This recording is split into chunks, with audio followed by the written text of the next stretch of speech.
We'll take this off.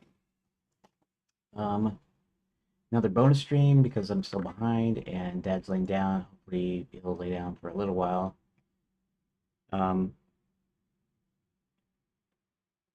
but where? There we go. Disable.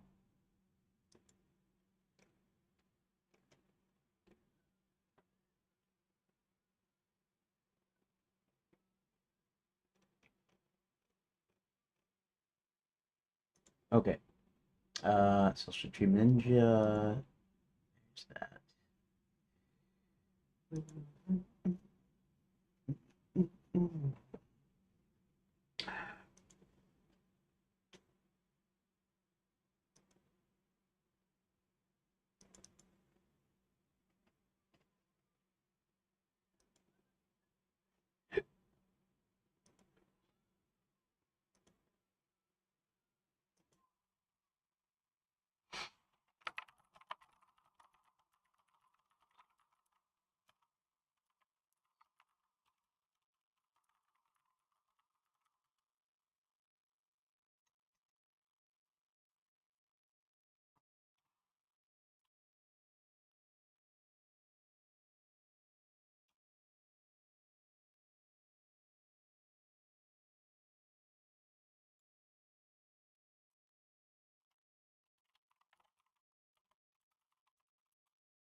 Okay, so I'm gonna try to keep my voice down a little bit because Dad's laying down, napping. Hopefully he'll get some sleep today, but so right now I'm just going to try to get a little bit more done, just so I have a little bit more of a leg up tomorrow, because I'm really supposed to already be done with 11 and 12, and I'm not even done with 11 yet. So we're gonna have to see here. Um,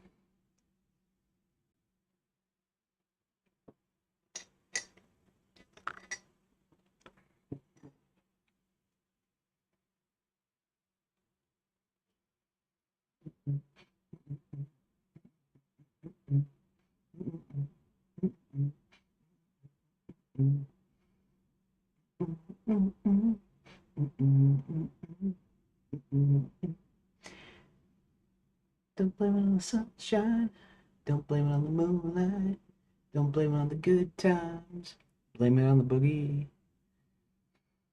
I love that song. Michael Jackson, from the late 70s, sometime 78, 79, 78, I think. Maybe. Oh, stupid thing. I even have the stupid blocking on Kick, and for some reason it still doesn't delete those messages. Uh, I need to go in and each time add a see, the come to us thing should be enough to get it to delete automatically. Oops, the moderation thing doesn't work somehow on Kick for some reason. Maybe because of some setting or something. I don't know. Okay.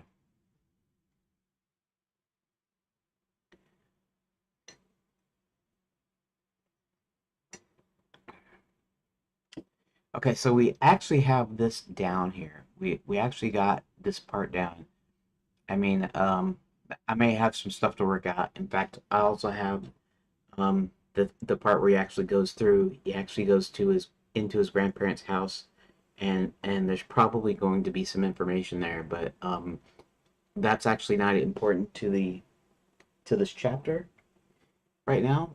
It's just more of a backstory thing than anything. Um, so I don't know if maybe I'll just make a kind of generic. He finds following the passage down. he finds it opens up into a cute little home. Um, and then I probably will assume that he can just walk in. Um, I'm not gonna. There could be some puzzle about him getting into there too, but I'm not gonna make it do that. He's gonna go in there. We'll see. Now he didn't. He's never really known his grandparents, but his maternal grandparents. So he's gonna go in and he's gonna see all this stuff, but then he's gonna see like a family picture. He's gonna see his mom there, and then I'll probably explain a little bit about the backstory before actually having it go back into the Gnome Kingdom. I think.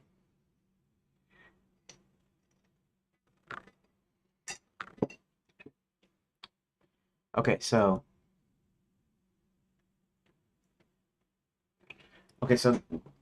there's a couple things here. Um, One is being presented with a.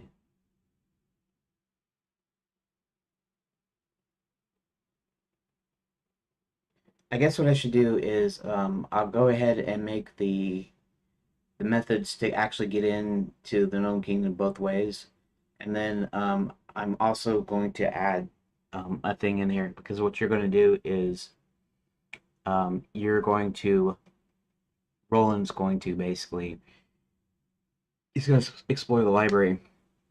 The library is going to give him three possible plans or two possibles, and the one is just going to be hinted by his past. I think.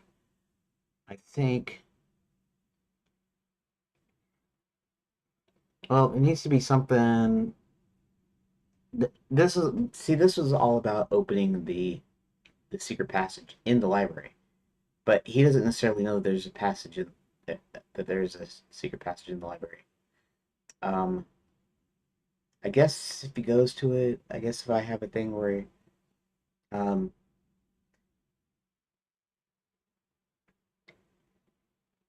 yeah. See, okay, so here's the thing, right? So he goes there. I have this little bit of history, right, that I have to tell the player, and that Roland's gonna know. It's information Roland knows, so the player's gonna know. So basically, Roland's mom took him to the library several times. Okay, I think he already knows that her favorite book is Romeo and Juliet. There, and um, so what you'll do is I'll present a choice. I'll say, if you want to go here, look at old records of tunnels. If you want to look at here, uh, like a reference book on secret tunnels under the mountains. Um,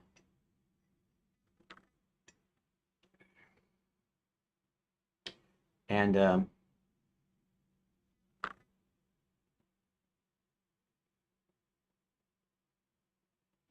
shoot, I might call it the Magic Load Mountains.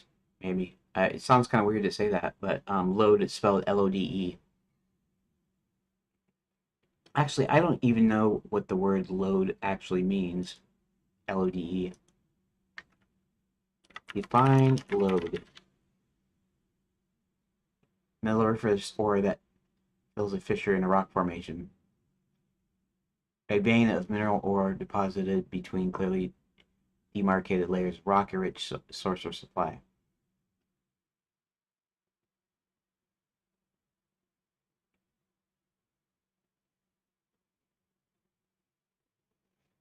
I could call it magic load,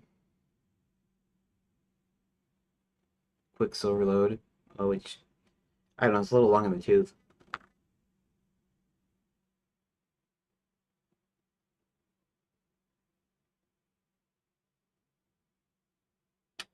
Maybe it's about time I actually come up with a name for quicksilver.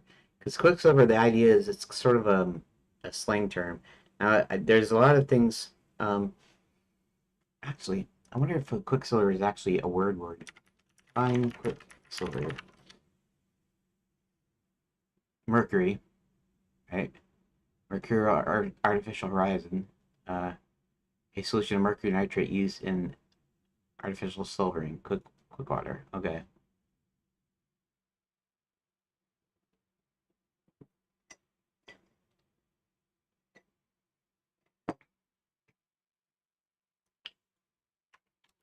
Where does the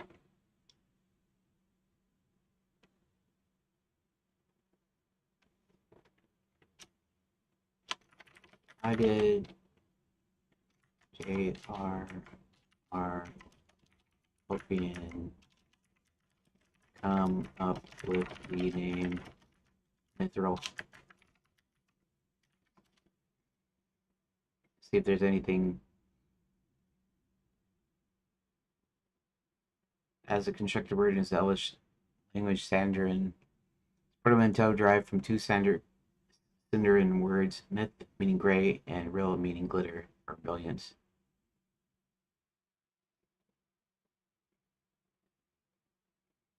Hmm. I'm trying to think of an official name or actual name of Quicksilver, of a magical metal in my game, nicknamed Quicksilver. So that wouldn't work for me because I don't have any languages for my game characters.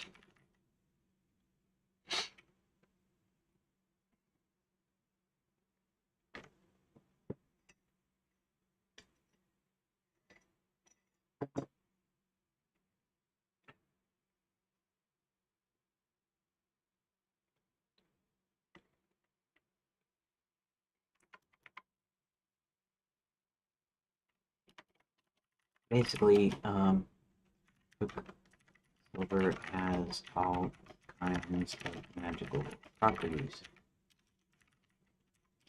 If you hold on to a piece or something inlaid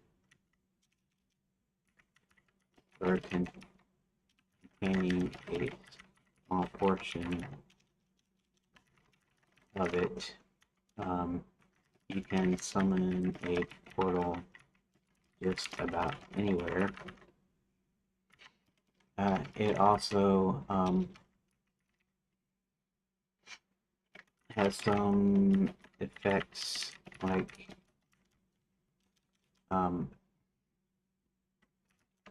once released,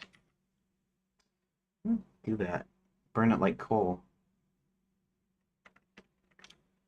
Once it's burned like coal, it causes the trains and anything else that burns it to be able to fly. It can also create artificial light. And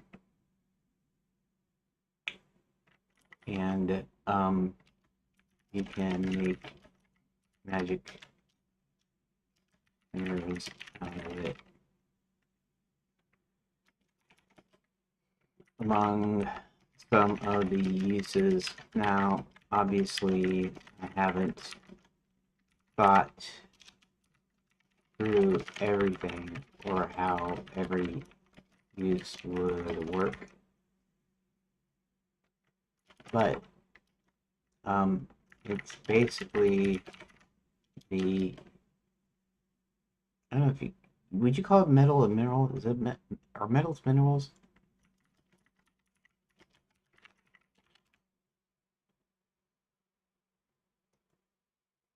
Metals are not inherently minerals. Some metals can be minerals when they occur naturally in solid inorganic crystalline form.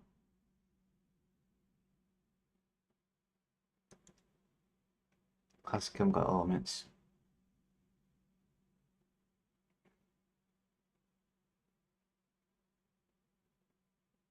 Okay.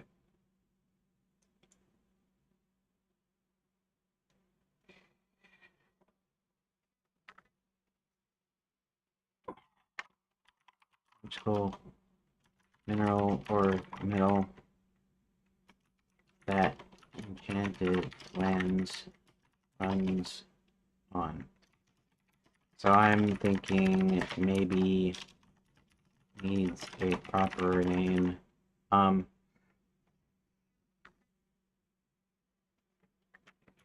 Partly because I'm thinking of another name for the mountains. Um, Now I have Dragon Mount, but Dragon Mount's probably to the west, I guess. I don't know where I decided I was going to put that. Dragon Mount is a system of caves where basically where dragons live. That's why it's called Dragon Mount.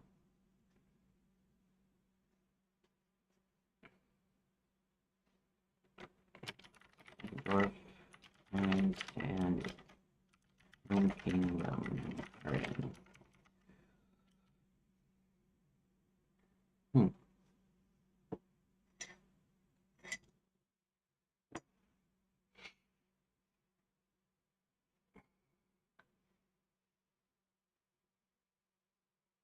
Generating light, forming magic mirrors. A strong and evocative name should reflect its luminous, ethereal, and reality bending nature. You know, in constructed language, you can lean evocative sounds, mythic roots, or poetic descriptors. Luminar, Ethereum, Ether, classical fifth element of the heavens, implies connection to space, portals from flight, widely recognized as sci-fi fantasy, but still fresh in naming. Valith, embedded name with a mystical elvish feel. Selects Valith, Lithstone,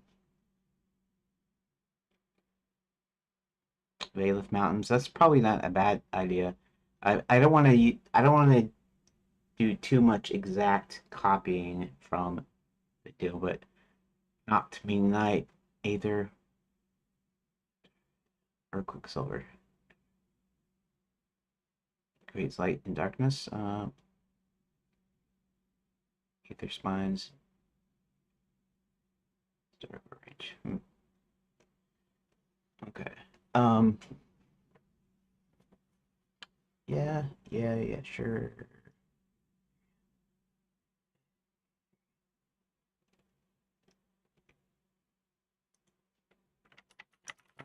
Ether. Meaning this one's supposed to fill all space and to support all propagation of electromagnetic waves, personification of the sky or upper air breathed by the Olympian son of Erebus and night, or of chaos and darkness.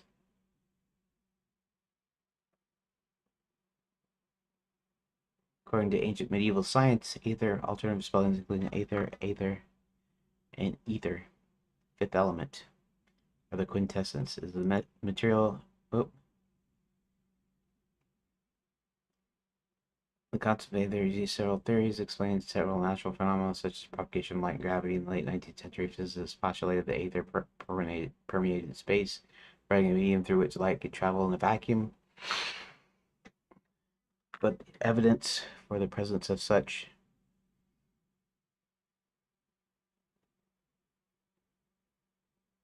uh uh yeah, no interpreted meaning, no luminiferous ether is the okay, exist. Hmm. Okay. Let's see.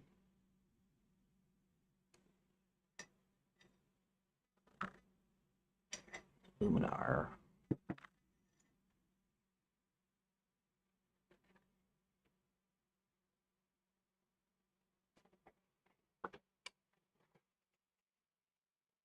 Hmm.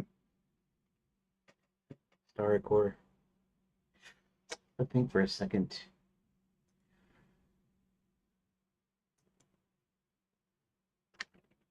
Hey, okay.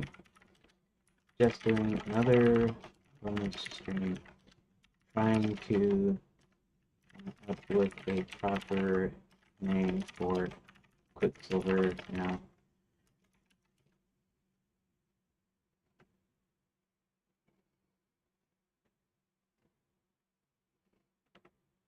The magical mineral or metal that Enchanted Lands has on.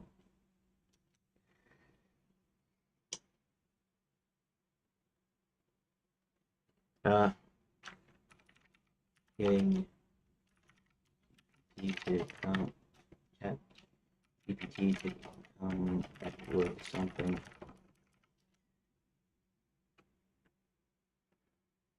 Or, no, radio. I haven't asked GPT yet. Let's ask ChatGPT. Um,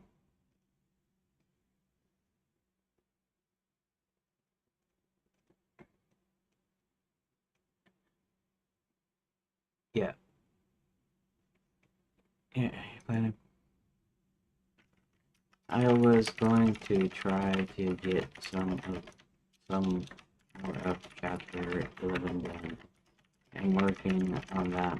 I'm sure I won't be done today. Be done today though. Have to figure out how to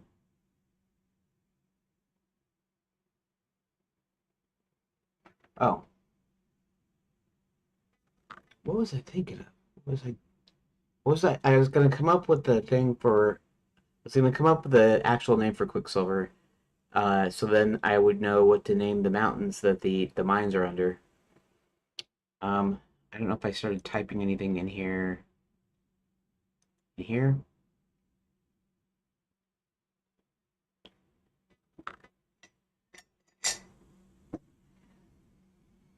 Actually, coming up with a name. Um,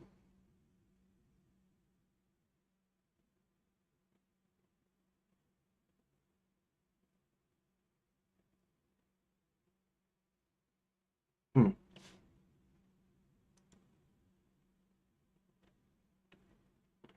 Get into the abandoned hallway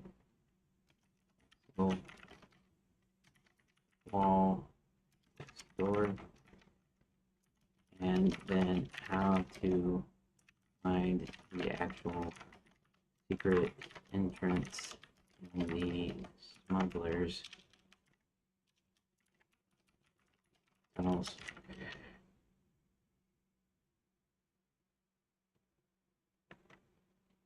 Okay, so yeah. Anyways, trying to name the mountains that the Gnome Kingdom and stuff is under.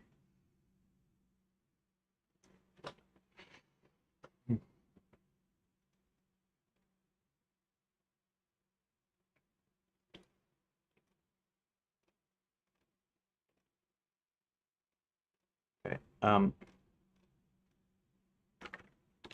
That's okay. I'm right this second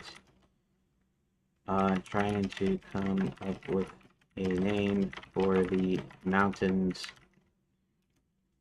that the halls in the Gnome Kingdom are under.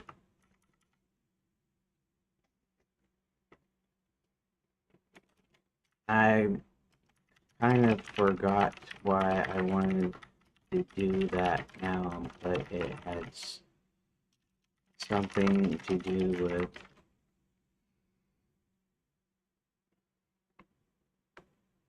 um, figuring out about getting into the Kingdom. Enchanted Lands runs on Quicksilver, and some of the properties, although not all, because I haven't really brainstormed everything it could do.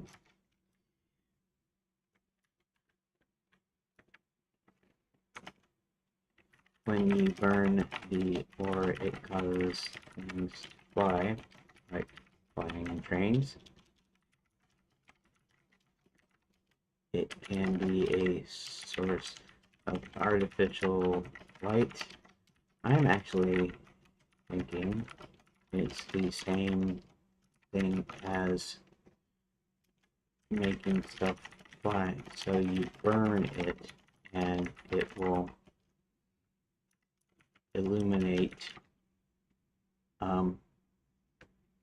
the area, not just a regular flame, but a bright light. So I'm thinking some of the lights could be some container that contains burning quicksilver, and thus it floats, but also gives off light. Then you can also, of course, open a portal. With how portal magic works, it's based off of intention and actually being in physical contact with it. And then you can also make them into magic mirrors. So really, I'm trying to think of a name where Quicksilver is actually sort of a nickname. I asked Brave Leo how Tolkien came up with the name Mithril, but I was informed it has to do with his ancient Elvish language, and it is made up of two words in Sindarin, or however you spell that. So I obviously can't use something like that since I don't have any fantasy languages in this thing.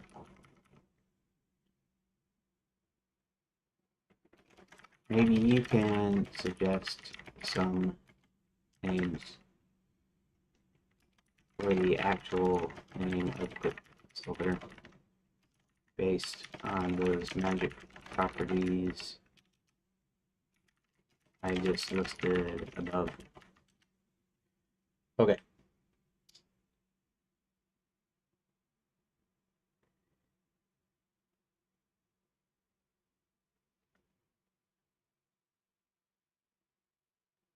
But about how the real name could sound older, more formal, more mystical, something scholars source.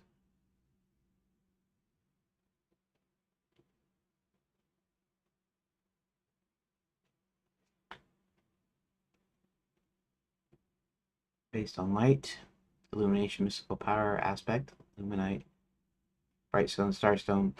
Brightstone, starstone would be more along the lines of Quicksilver, radiant ore. Aether, see, the Aether was one of the things that Brave Leo came up with.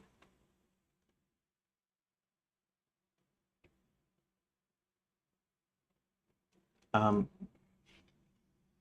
Sky ore, Levinstone, Aetherstone, Upstone.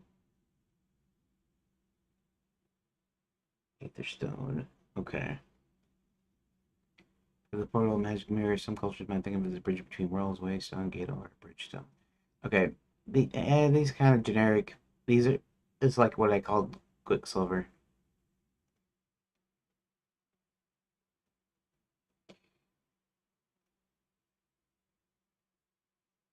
Bright Spire Mountains. That's not a bad idea. The Aether Peaks. Silver Eye Skyreach.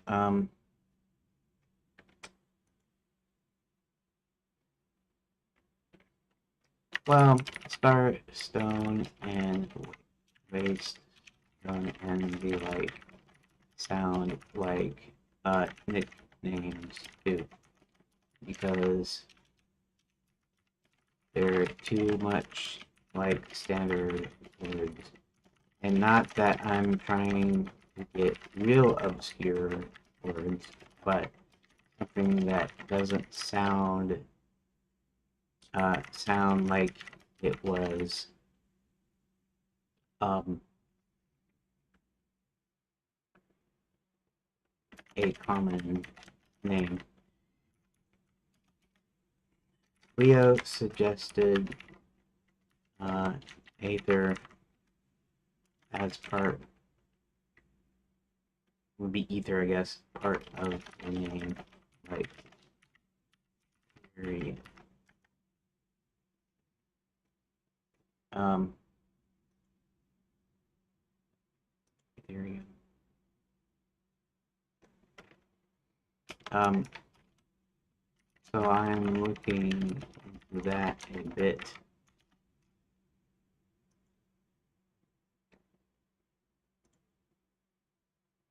Um Luminar suggesting the brightness overtones and a few others. So it shouldn't sound like a nickname itself. It can be easy to pronounce, but um, it should be comprised of somewhat more obscure words, although not entirely unknown.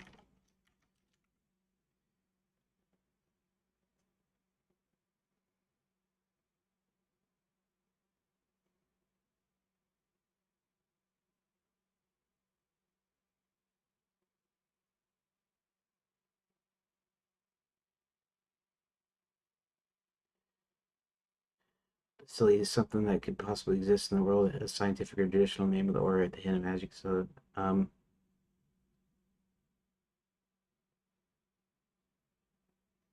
Lux for light, Clarionite. Clarionite is not bad. Um, Luminite is not bad. Yeah, I don't know about. Yeah, fire, levitate, bullet flying, celestium. Celestium, maybe.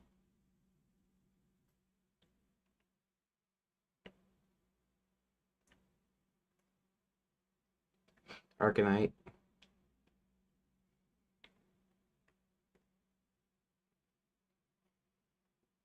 Arlith. Lith meaning stone, right?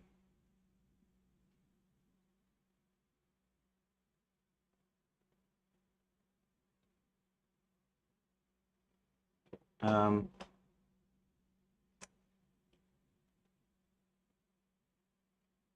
hmm. Luminara, Luminara, Ethereum.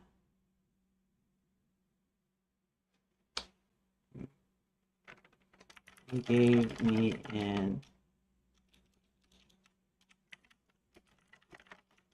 idea, although it's not as descriptive, but still gives the right kind of vibe, sort of a mix between two names he used, arcane and the height suffix. Arcanite sounds okay, although saying it out loud sounds very scientific, so it may not fit something like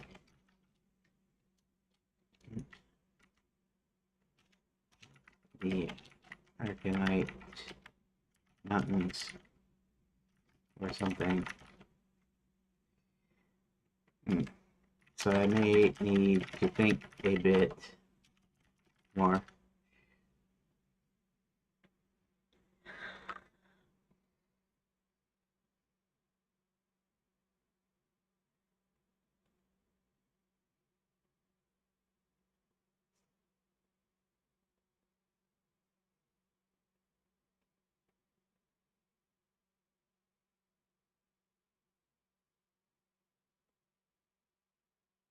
Sorry, it doesn't sound right. Arcanium.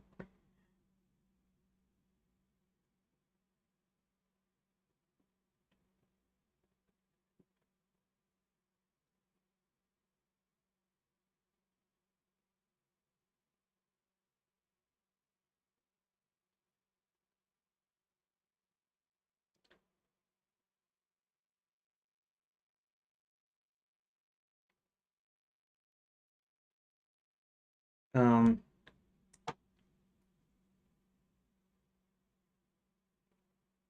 hmm.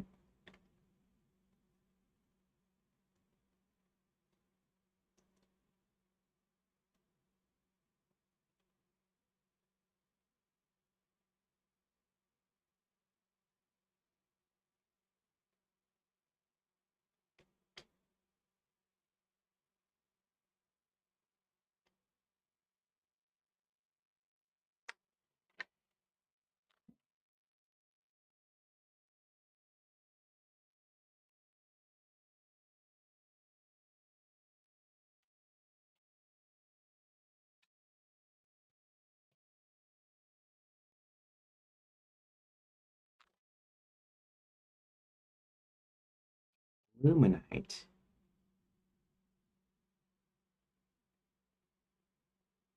Hmm. What, are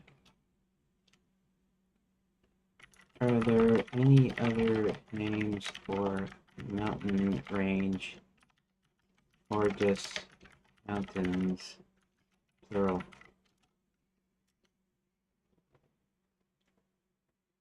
So I have to think about this for a bit.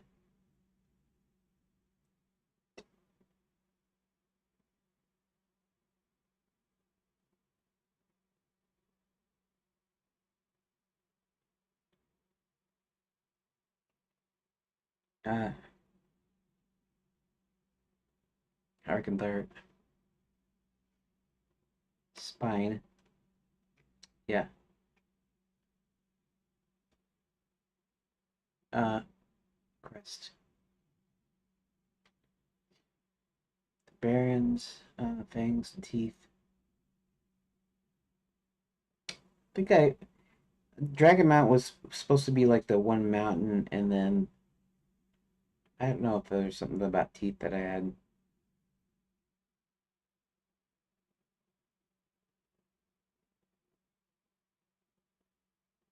Divide range.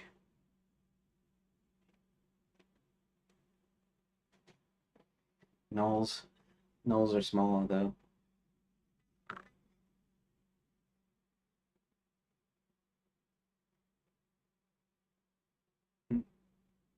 Fells. Um,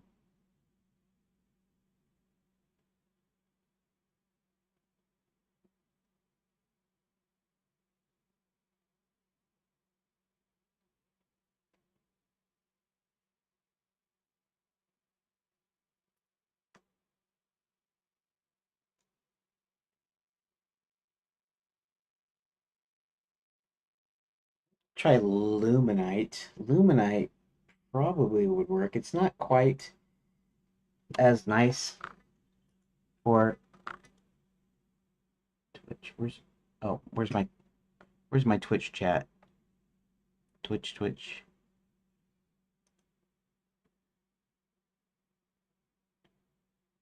Well, at least expired, not put in the chat. That's fine. Okay.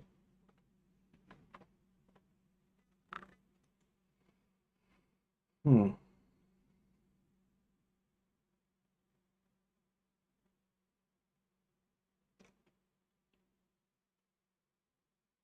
Luminar crest.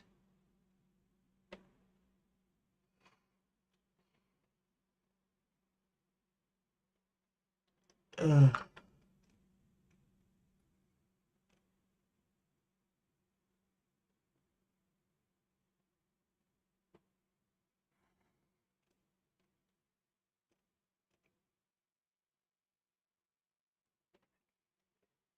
Well, although I don't like it quite as much, it might be better.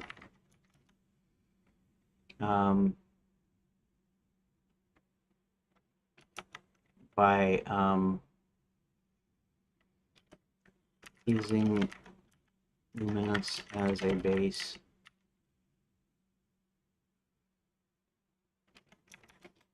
Magic Mirror would have something to do with light.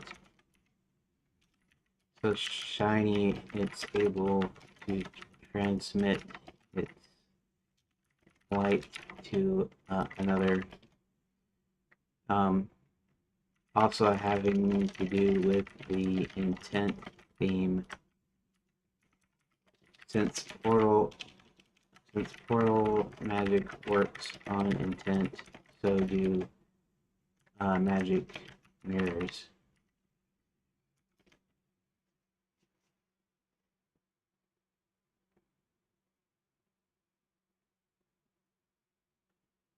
So do magic mirrors, so that you want to chat with someone in some other location.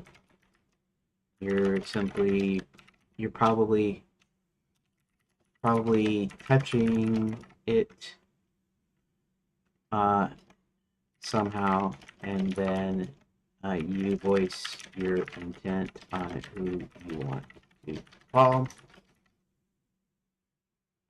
like you would a phone almost, and it's able to transmit it to another magic mirror if they've made contact with it somehow.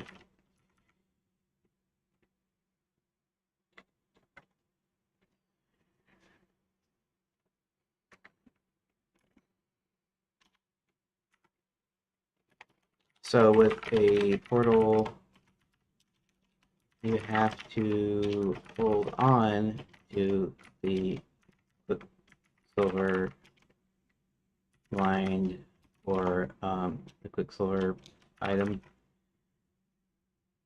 Hold on to the Quicksilver and say the words of intent. I want to go here, here, and it opens a portal. With magic mirrors, it needs to be similar but different because you're not opening a portal. You're opening an image to the destination. I came up with portal magic science, so I suppose I need to do magic mirror science as well.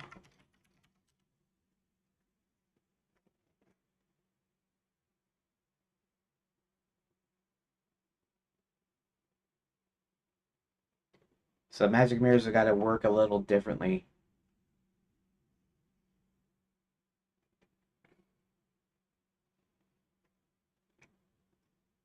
It, uh,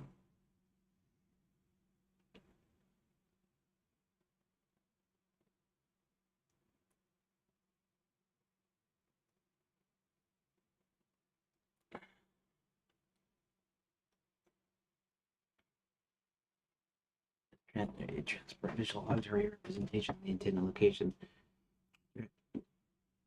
Maybe the mirror works best if the light is aligned with another mirror if the luminous ore is angled correctly. So physics for adventuring puzzles, limitations, lore hooks.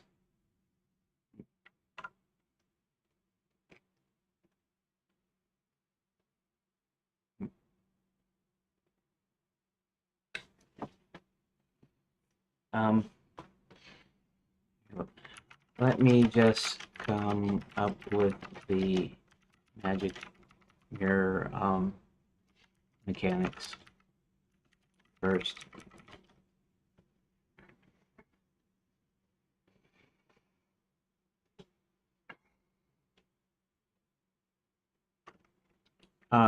If portals require touching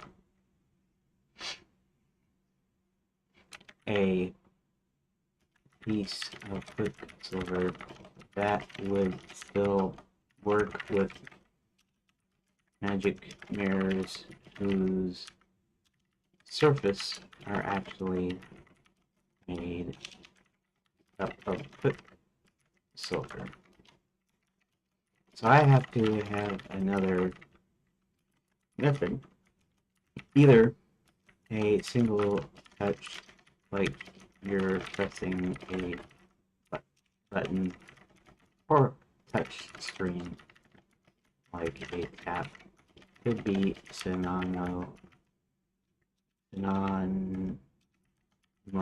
with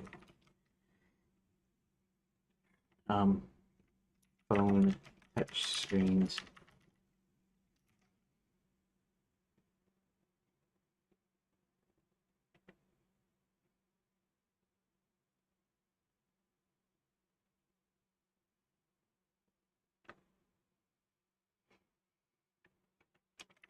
Or could do something like a gesture in front of the mirror. But it's tricky to come up with something similar enough that it feels like it's using the same physics, but different enough that you don't trigger an open portal when you use it.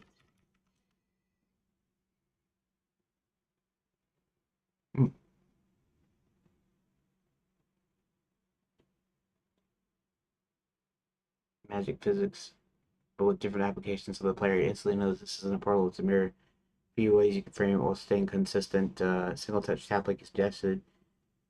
Your intent is transmitted. This is subtle enough that it doesn't activate portal magic. Trace a symbol signal, drawing a shape on the mirror with your finger, or one could encode your intent, keeping the same. Palm press focus. The user places their palm flat against the surface, thinks of the target, and then lifts. Mirrors could be more sensitive to mental concentration than portals, emphasizing observation over travel. Mirror detects directional intent. You can tie an arrow motif, mirror reflection gesture.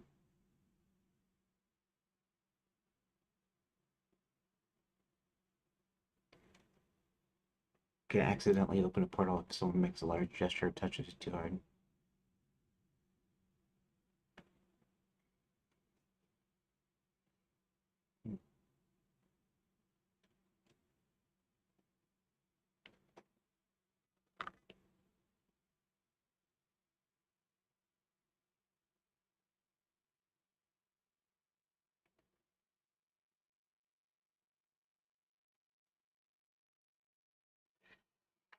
No, but I think in discussing this with you, I've come up with a decent solution uh, that will work.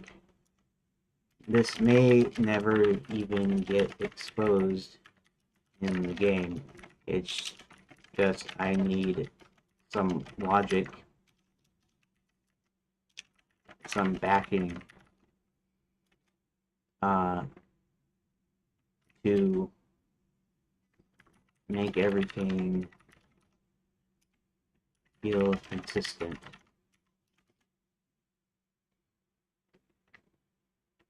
So somewhere in the back of the player's brain, they should be going, portals require you to go onto the silver, so that when you touch a magic mirror, um,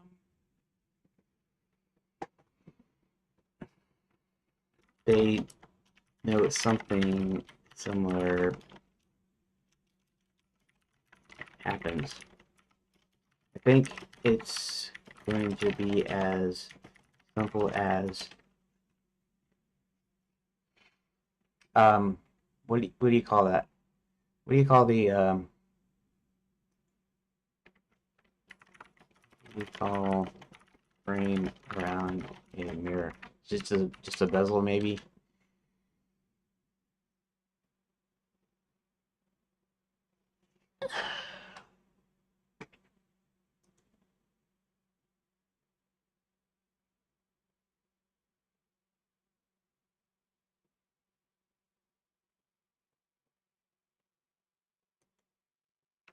So just a frame like a picture frame, huh?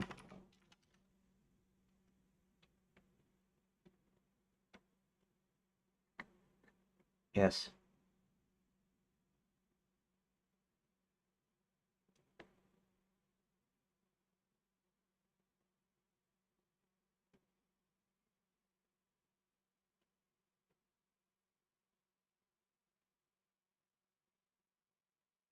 Um,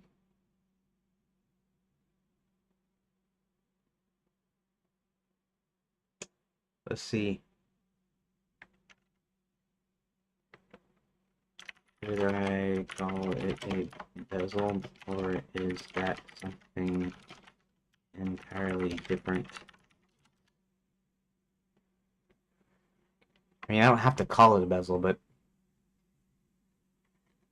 bezel typically refers to the rim or frame that holds the mirror in place, especially in context of bathroom vanities, medicine cabinets, or electronic displays border around a TV or some cases, especially with frame mirrors, the bezel is part of the frame that overlaps and secures the mirror's edges. Everyday language, the decorative border around the mirror is usually called a frame, like a picture frame. If the mirror glass itself has angled edges, it's called a angled edge. Yeah, bevel, not bevel.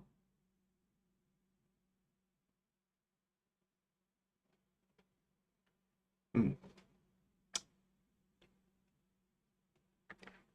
Uh, well, not too important. You have to touch the frame around a magic mirror to activate it. So I was thinking of just refer, referring to it as a bezel.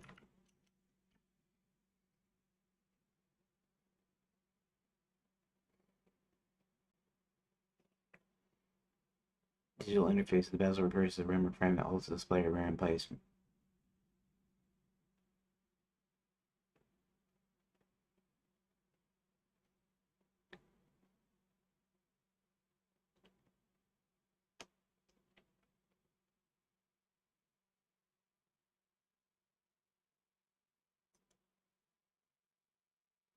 Of course, this is a Let's see game. So is bezel still okay here?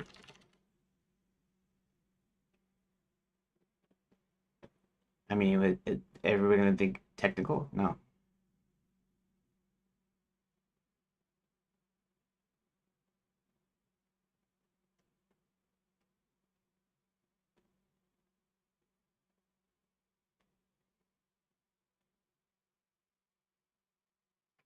All right. I think we can go with that. Um, you have to touch the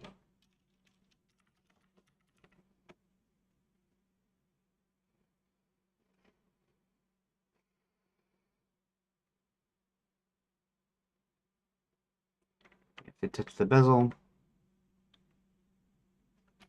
and then clearly state who you want to contact.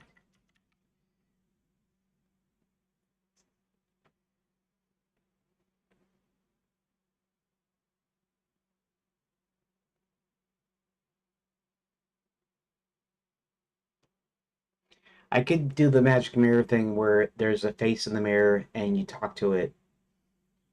That involves adding more stuff into the game or into the story. So I'm not sure. See something. How's my bitrate going? Oh, there's a few dropped frames, but it's not as bad as it was the other day. Only 1.4% instead of 10% or something. Okay, anyways, doesn't matter. See.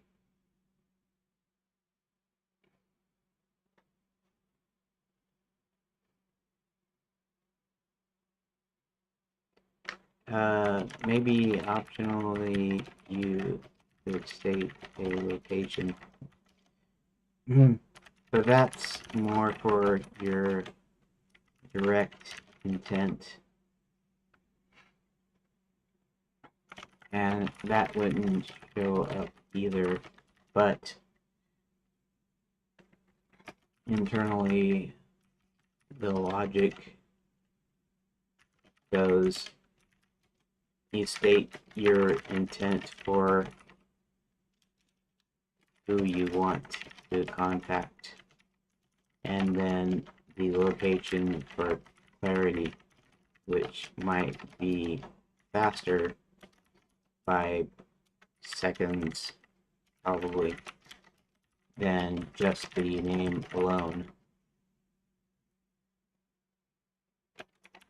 You don't have to stay in contact with the bezel. So we'll say that the bezel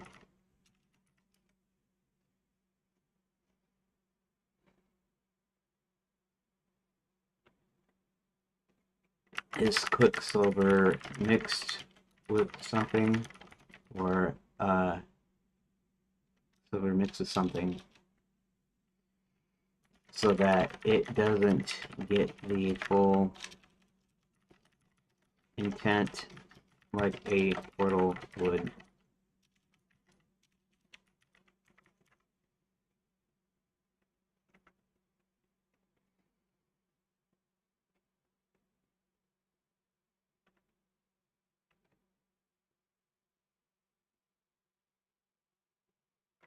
You place your hand somewhere on the bezel, state who you want to contact, and then you can remove your hand. And in a few moments, if there's a magic mirror nearby,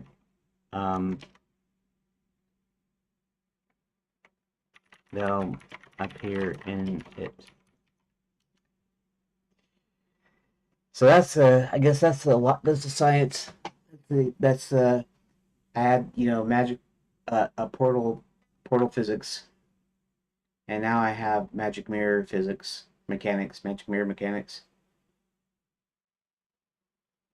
You essentially create a consistent rule set for Quicksilver-based magic, contact plus intent, but the mirror medium only allows observation communication Whereas the portal medium allows transport. The bezel tweak is brilliant. It gives you a tangible in-world reason why mirror limits the effect, so the player can intuitively extrapolate the logic even if they never explicitly see it. I also like the player doesn't have to hold their hand.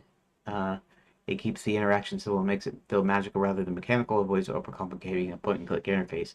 The optional stating of location is a subtle internal bonus that makes sense from a precision of intent perspective without needing to show it to the player. It reads like a really natural extension of your portal rules and gives you everything that satisfying internal consistency that you were aiming for. Good. I like that. Okay. So, doing all this just roundabout, to come up with this other stuff, which doesn't even have to do with what I'm doing directly, although it does because they're in. I guess I'm gonna call them what, the Luminar Mountains or the Luminar Range, or and I'll call the actual minerals called Luminite, and I guess that'll kind of work. It's a little simplistic, but it kind of fits more. Um,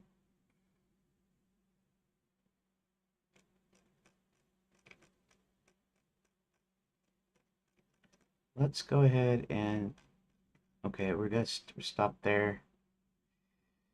Um, the Dwarven halls and the gnome kingdom are under the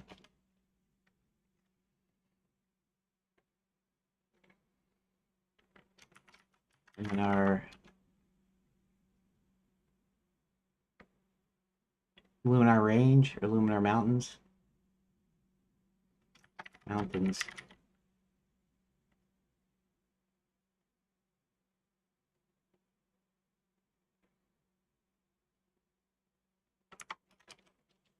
Quicksilver is a nickname for Luminite.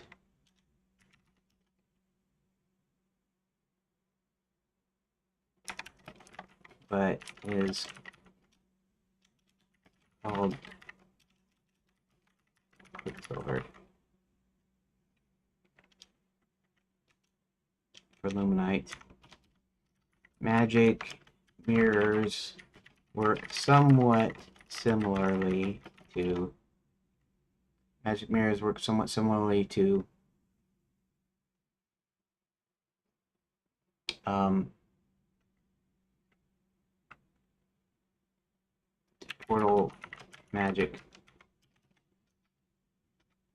but instead of opening a portal, it opens communication to another magic mirror in the vicinity of the receiver.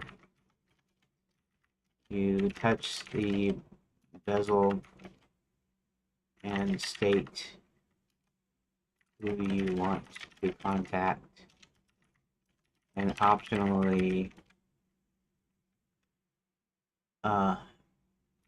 their location to make it quicker.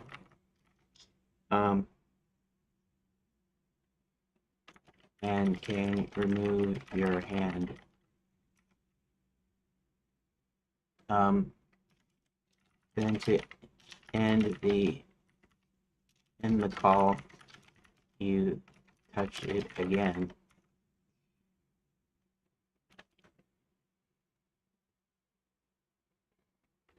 It works on intention, but since the bezel is mixed with another material, it doesn't get the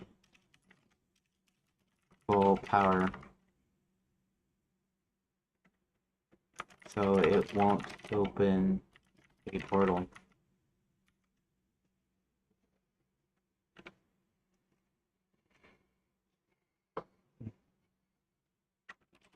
The mirror itself is Quicksilver, and theoretically you could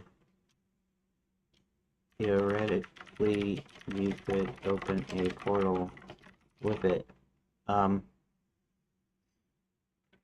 but unless you have an intention of transporting somewhere, no portal will open up.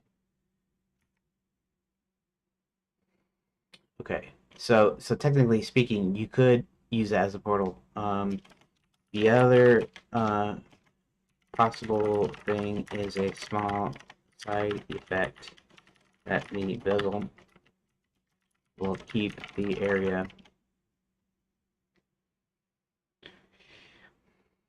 of a portal to. That's interesting.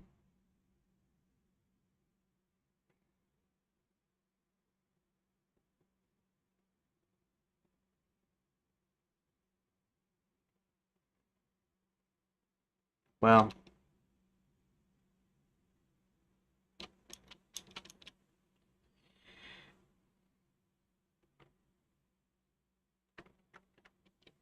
unless you have intention of transporting somewhere and keep in physical contact with the mirror surface, no portal will open up. Okay, we're gonna leave that like that. Okay. Also, generally speaking, you could open a portal if you touched the surface of the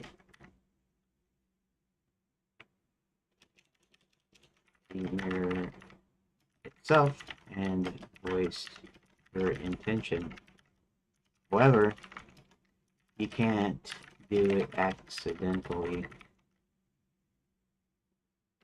because you still need to be in contact and you need the intent.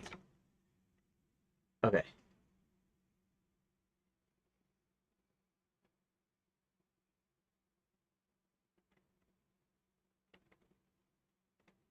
You need to be in continuous contact. Continuous contact, and you still need the intent.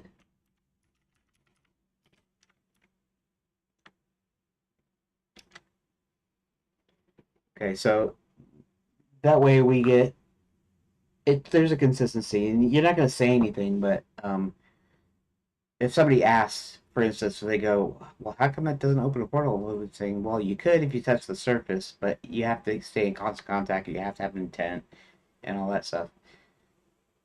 Creates a nice safeguarded in-world. The mirrors can theoretically do what portals do, but the combination of continuous contact, clear intent, makes accidental portal creation practically impossible. It reinforces the logic of the player without explicitly having to explicitly state it. Also gives you some future narrative flexibility. If you ever want a scenario where a clever character experiments with the mirror, the roles are already internally consistent. They know touching the mirror plus intent alone isn't enough for travel. It needs the same focus like a portal. It's elegant world building without adding gameplay friction. Okay. Okay, so the name I settled on, although I'm still not completely satisfied, but satisfied, but it will work until work for now, or at least until I have another idea for a name that's better. Luminite is the ore, mineral metal,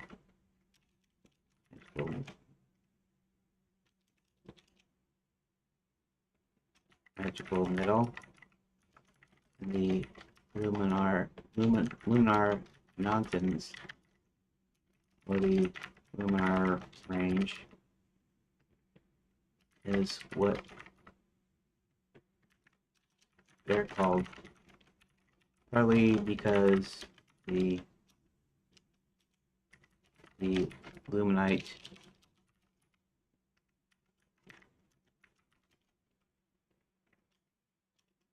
Luminite. I don't know if I should bang it Luminite with an A or with an I. It's the Luminite.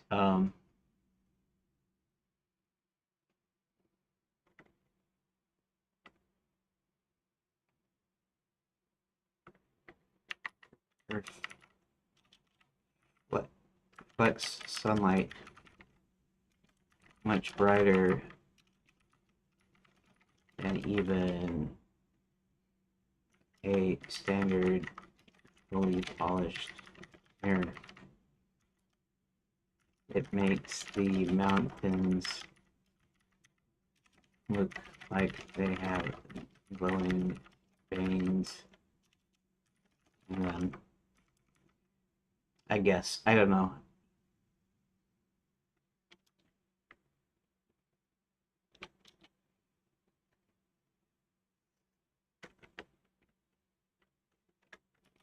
However, Luminite is rarely exposed on the surface of the mountains. So they look like traditional mountains, but occasionally you'll see something like a super bright light in the daytime, which may indicate a vein of Quicksilver.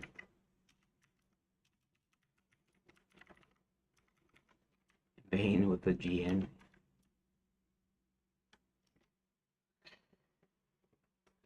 Yes.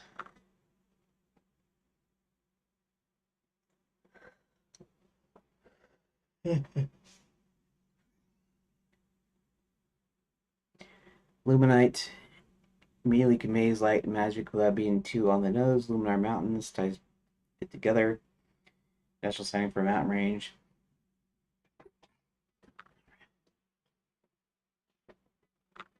Occasional gleams of Luminite just peeking out its perfect world, brilliant subtle environment with storytelling, hidden magic and resources without screaming it. Creates a nice internal logic. The raw minerals rare, mostly hidden. The mountains appear normal at a glance. Those little glimmers reinforce the idea that magic runs through the world in a tangible, physical way. It feels like consistent with your portal and mirror mechanics. Good. Everything ties back to Luminite. So now the only question is, should I use an I instead of an A? As in Luminite versus Luminite.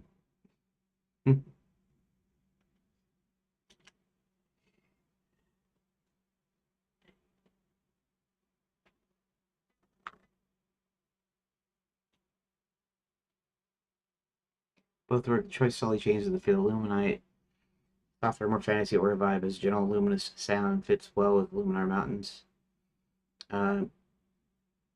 See, Luminite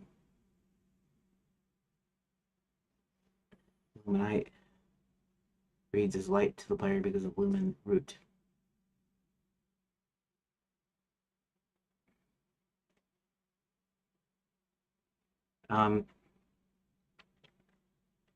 Well, it is spelled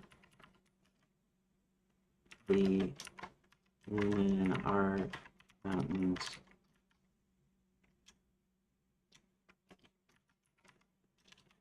Luminar Mountains, not the Luminar Mountains. So it might make more sense to use the I spelling.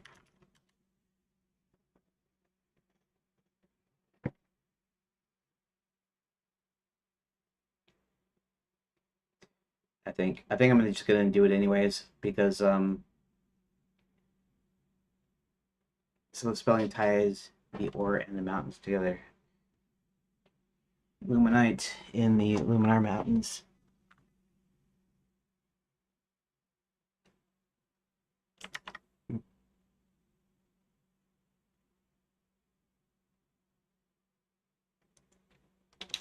Luminite.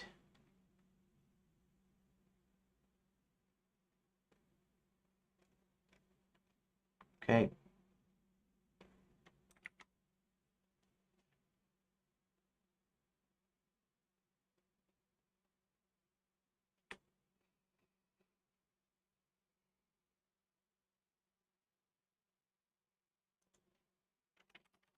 It said that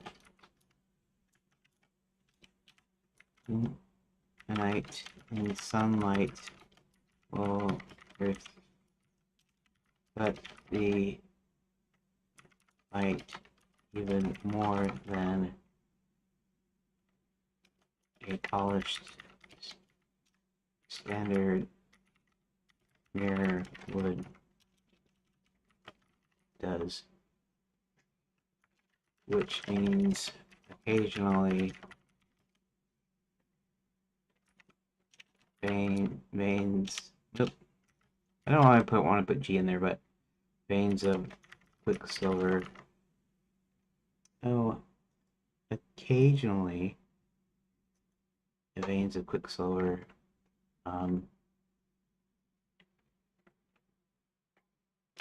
shows through daytime may indicate a rich source of it.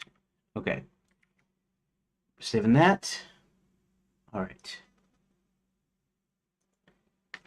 Okay, so now I'm back to my story.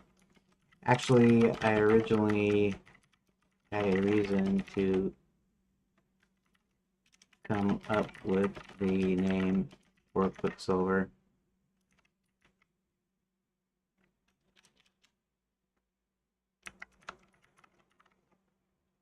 But I forgot what that was.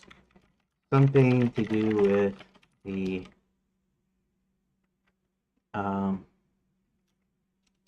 digging into documents and books at the Berlin Library.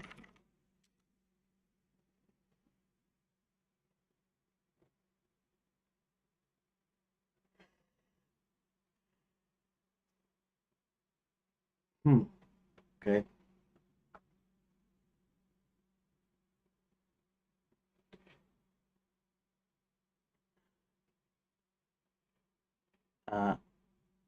Luminite. The old Dwarven decks here refer to veins of Luminite or the glowing Luminite veins given several contexts.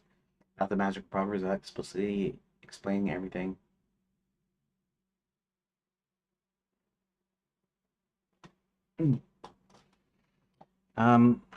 I don't need to do that right now.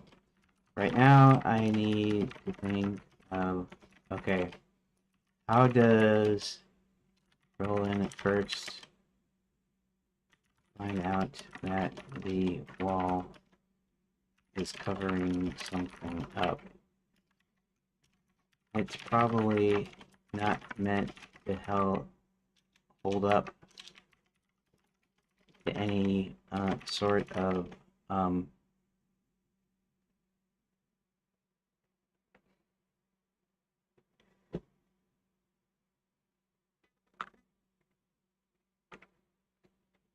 structural soundness because it was put in hastily. So it should be fairly easy to crack or remove. And then once we get past that, we have to figure out how to open the middle door or whatever is covering up the chamber with the runaway machine.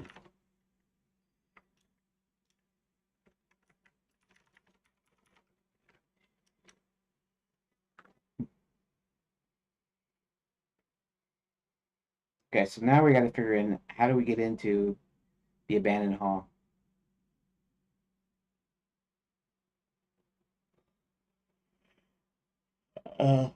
looks patched up, uneven stonework. They seem it doesn't match the surrounding tone. A slightly different texture, a faint gap could tip them off. Maybe they're scorch marks, dust patterns, even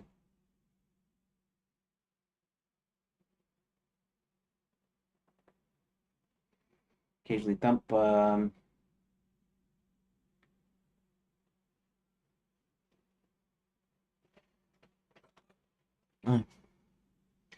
Maybe small objects shift mysteriously. Yeah.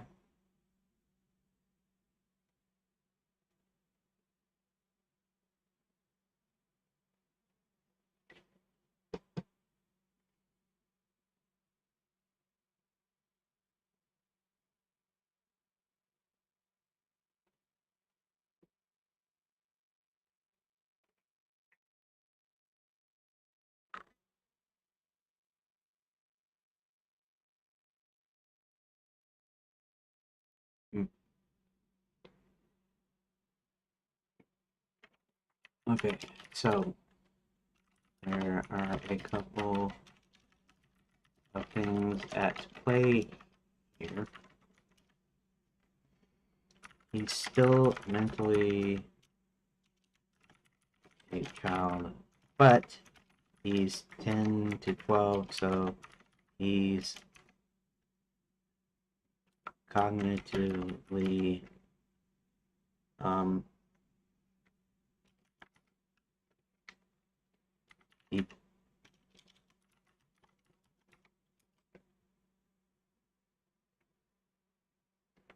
he's so he's dependent autonomous.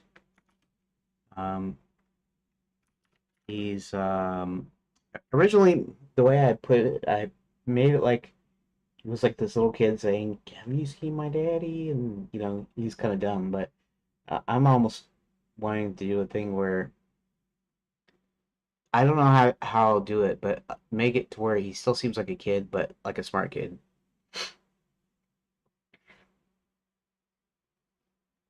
He's smart, but only 10-year-old smart, not dumb.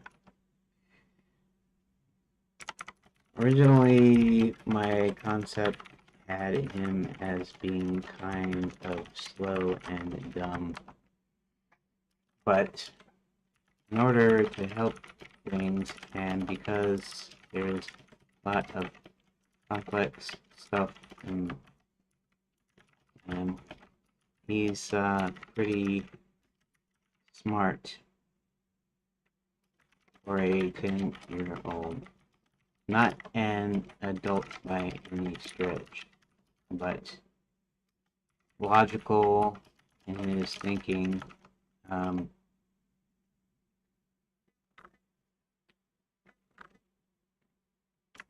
can speak reasonably well.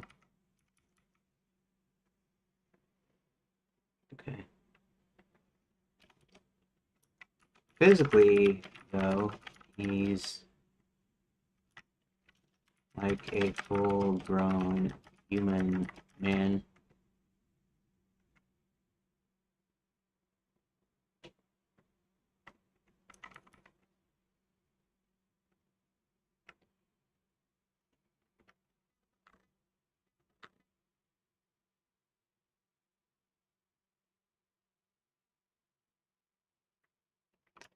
So, he's probably pretty observant.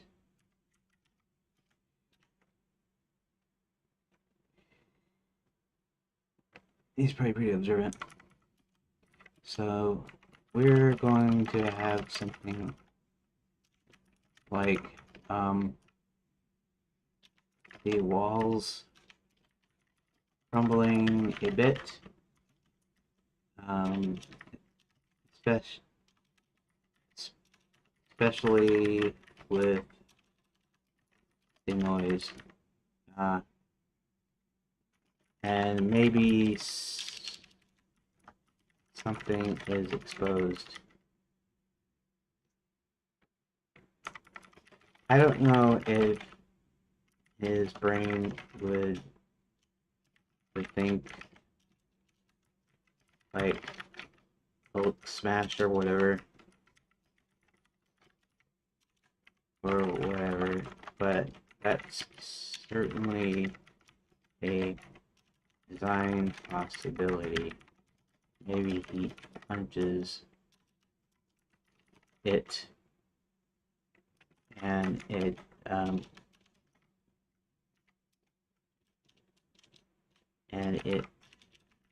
easily crumbles, but I'm not sure if that's consistent with a 10-year-old.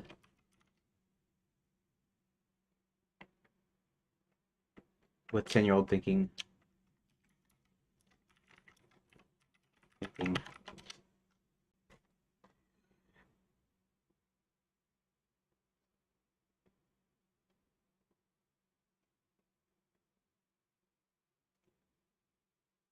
Because I remember, I mean, I'm not saying I was smart, like a smart kid or something, but you know where you're going, you know what things to do, you take care of yourself mostly, right?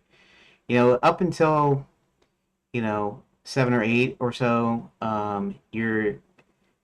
your parents are still doing things for you. Maybe you haven't learned how to tie your shoes yet. You're probably trained when you're real little, but there's certain things that you're still a kid, right? But when you hit about 9, 10, 11, 12, somewhere in there, you're more pretty much a person. You're pretty much the person you're going to be when you grow up, even though you're still a child, right? So that's what I want him to be. Um,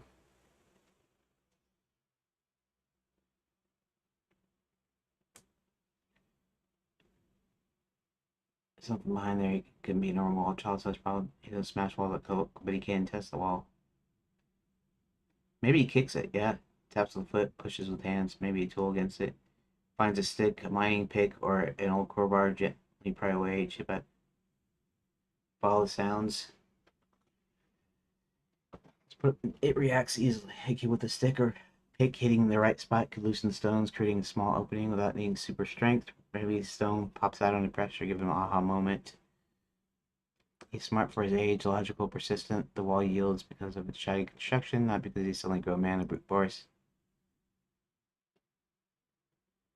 Um, this will probably do. We'll think maybe the dwarves left some tools.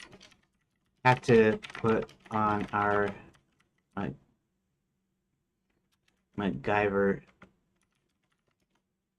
hats.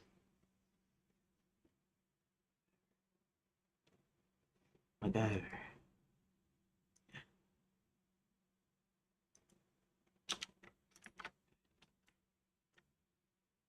We'll have to put on our MacGyver hats. Um, so a crowbar, maybe a shovel, or a pick. I wouldn't imagine pick being there. However, this could uh, be a hint as to what's um, behind it. Since he's strong enough as a man, as a full-grown man, he can probably pick up the pick.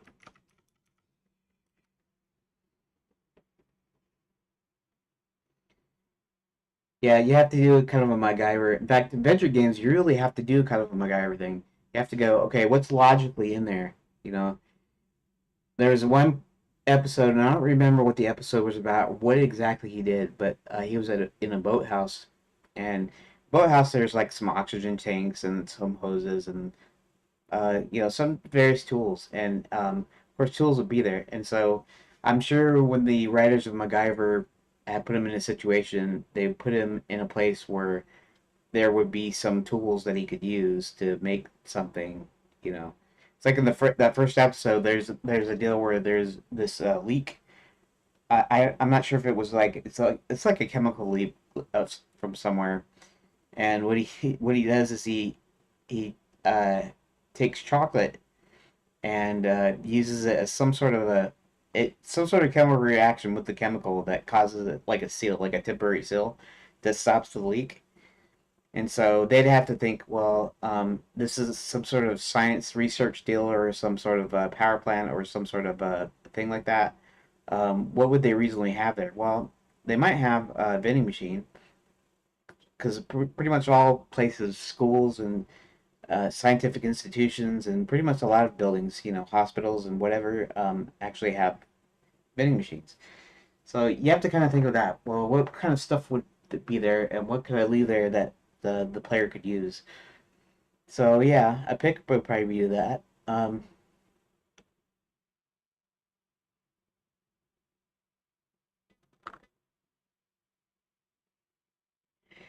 Maybe dust or small stones around the base of the wall suggests someone tried uh, digging or prying before.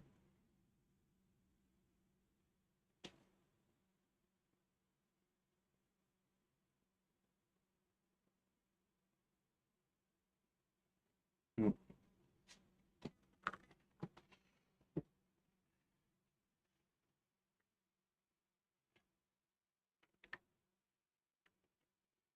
I'm thinking some debris falls off the wall, which exposes some metal or something that's not rock or plaster. Um, and then maybe he hits the wall and more stuff falls off. Then he picks up some tool and smacks it against the wall, which collapses the majority of the rest of it, enough where he can visibly see a door. And it can be that quick because this is not part of the puzzle. The puzzle might be unlocking the door. So honestly, I'm not even really taking. I mean, I'm taking some of the stuff from the AI, but mostly. What in the world, Twitch? Where's the dang Twitch chat again?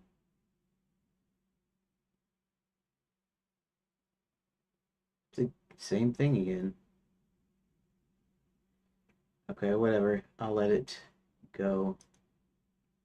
Um, I was just satisfied age appropriate for it to hear for a clever 10 to 12-year-old who is physically grown. Here's a structure and sequence you could use.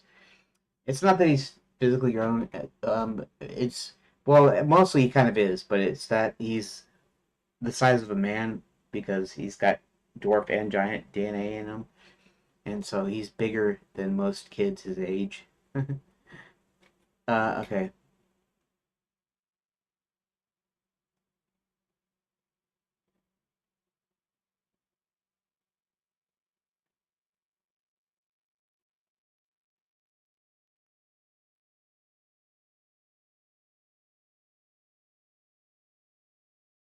Careful, measured strikes, not leverage. The rest of the weakened wall collapses. Locked metal door behind it.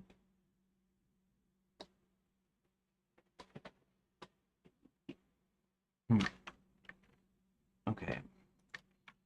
Okay, so the metal door is trickier, and I don't mean for the player slash Roland, but trickier, figure out how he gets in. It really shouldn't be too hard though, as we're just trying to get into the gnome kingdom. Boy, I don't know how many pages it's gonna be. It's like a lot of pages. I'm gonna have to see if I can somehow make sure everything's shortened a little bit so that it's one of the hardest parts of the whole game. I hope it doesn't end up in the end like taking up like half of the game.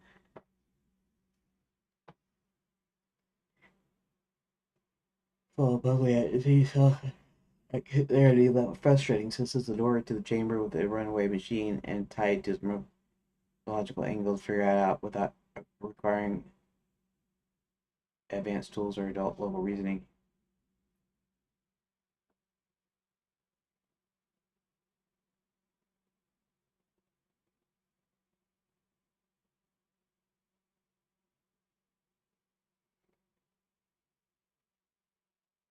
Left behind a tool or rod that fits the door's mechanism.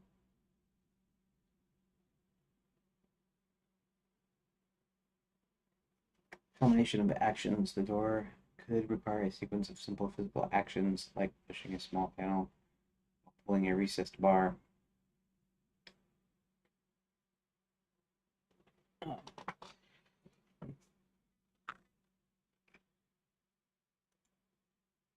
Um,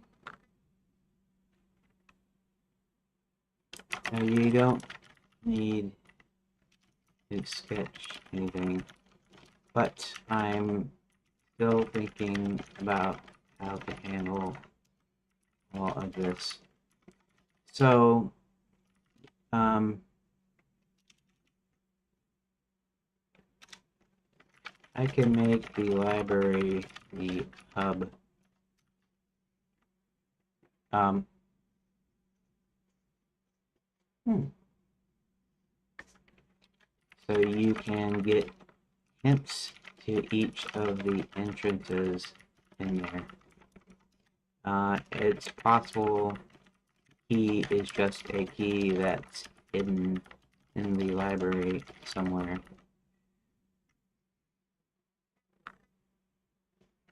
Somewhere.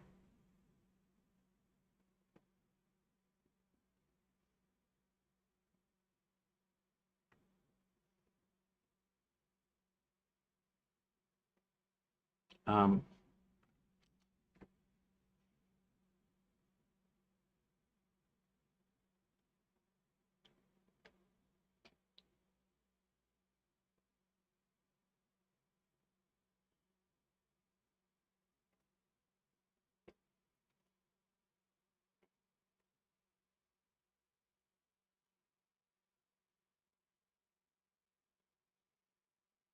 uh,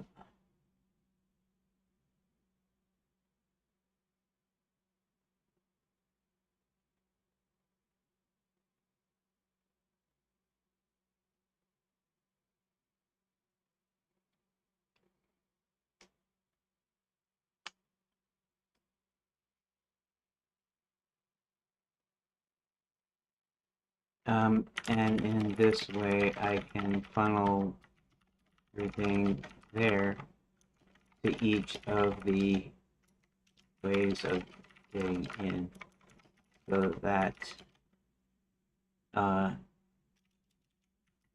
they'll make the choice.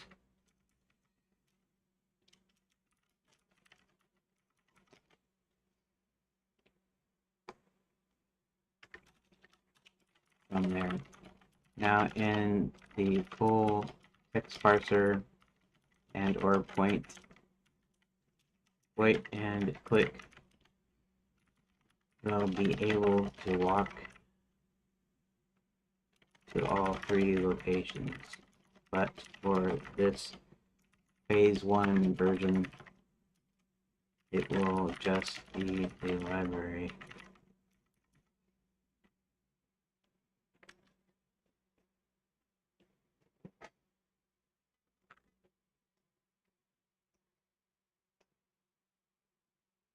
Okay, so that kind of makes it a little bit easier.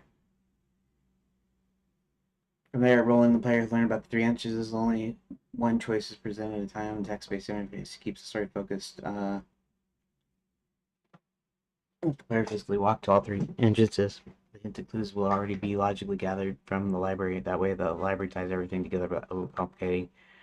Uh,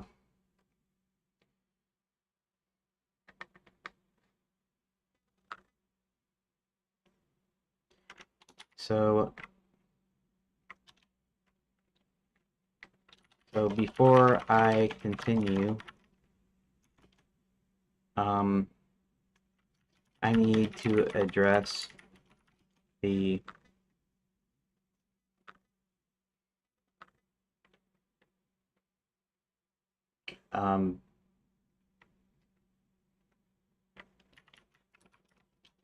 decision weight equality.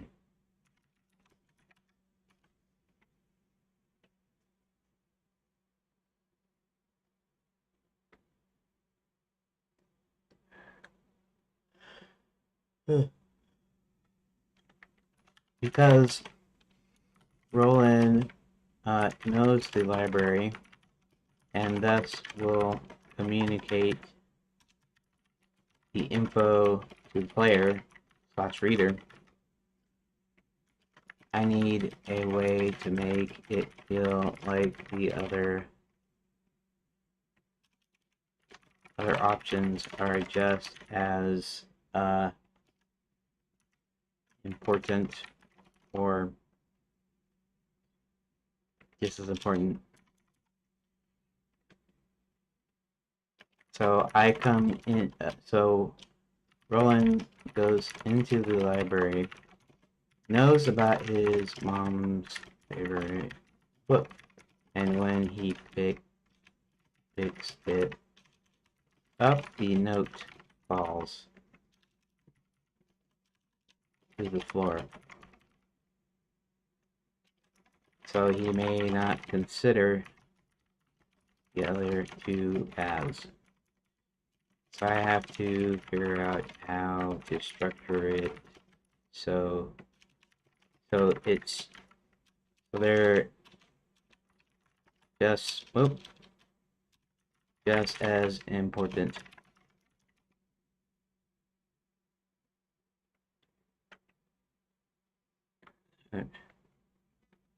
Just as important.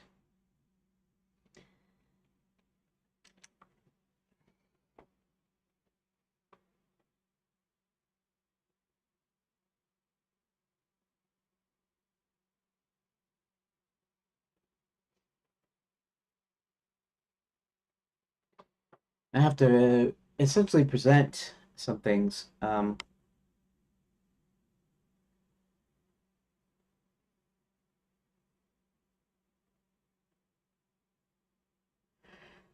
Yeah, I'm gonna give the lover's passage clue for the doesn't just give it. Smuggler's Gate, maybe a dusty old map or ledger. Um, Abandoned Hall could be Dwarven Journal, a half-finished sketch or a note about strange noises. It teases the mystery. Explicit choice trigger. After Roland discovers all the hints, you could have the text prompt or narrative basically says Roland thinks about all the ways in.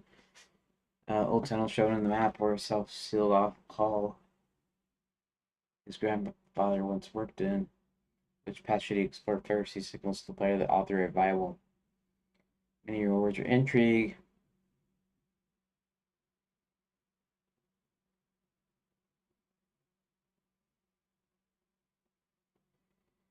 Um,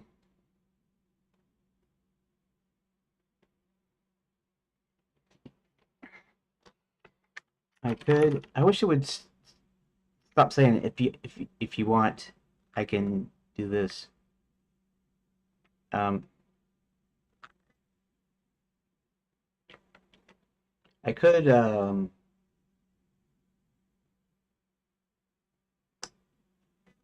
reveal the information.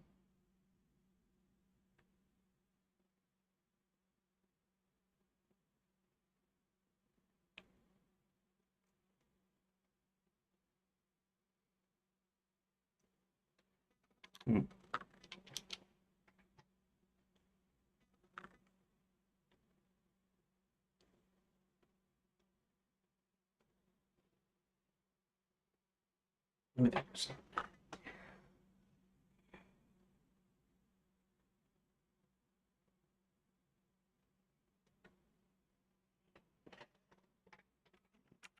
Telling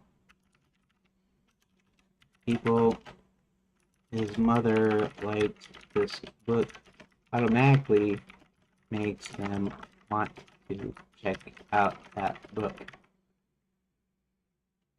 So how do I logically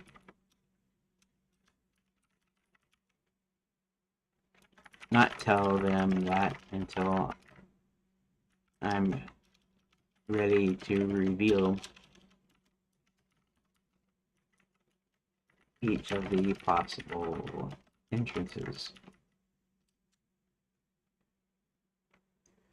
I mean, I could do it something as simple as,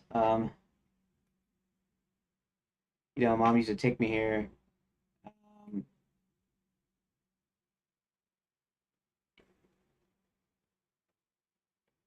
if I want to find a way in, maybe something like the library should be able to tell me, should be able to help me find a way into the Gnome Kingdom. Go back to Lover's Passage's hook until the player is ready to actually consider it so it doesn't dominate the decision. Here's a few ways to handle it logically. Delayed reveal through interaction. Introduce the library as a hub. Don't mention the favorite book at first. Instead, let Roll and Wander look at other things or discover journal hints first. I mean, I guess that kind of follows what you do in the straight up point and click, right? So you go in there. Well, no, I see what's happening though. Roland tells the player, my mom used to love Romeo and Juliet. I wonder if that's still here. You know, that's gonna draw them to it. If I don't say anything,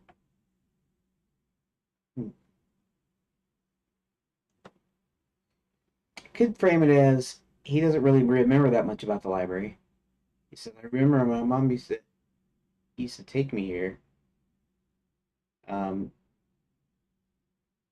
but maybe he doesn't remember beyond that, right? Because he's still a younger kid when he was exiled, essentially. Uh,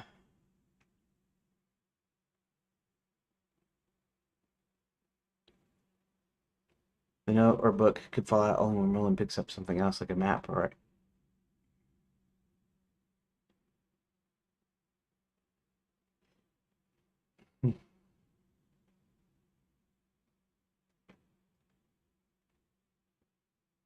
numbered text pages. You can first have the page for Smuggler's Gate hidden. So I'm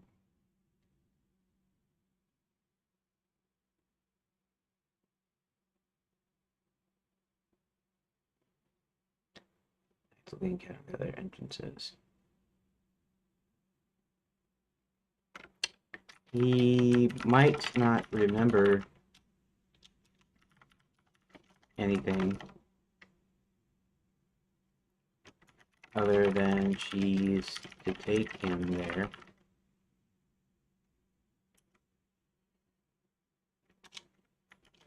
And that sometimes he that loads it too though. If I say sometimes he escapes to the Smuggler's Gate hallway, that they'll want to go to that. So I want to present all three, let them make a choice to take him there, and then present the three areas to explore that contains the information.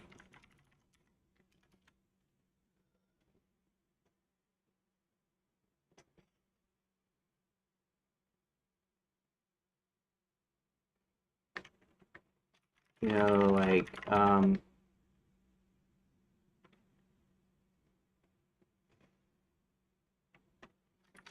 oh, smugglers.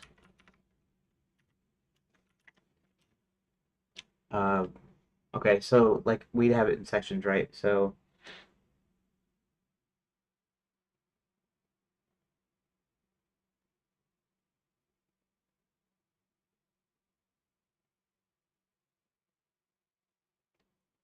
historical would be the smugglers thing. The historical section. Um,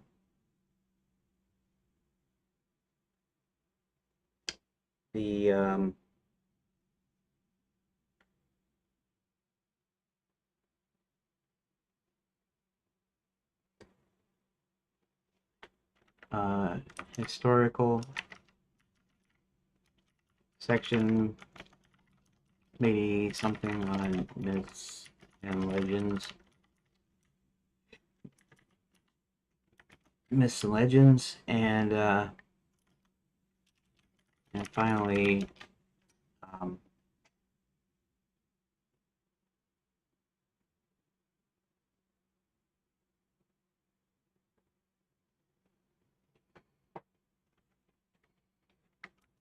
the foreign realms section.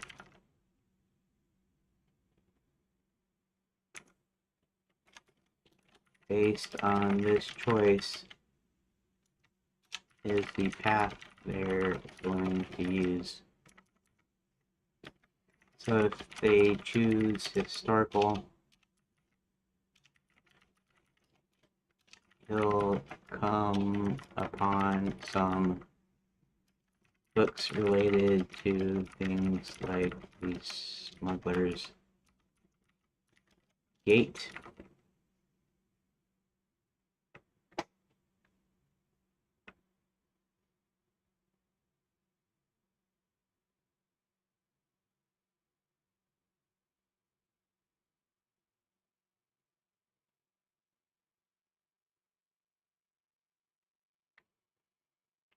You know,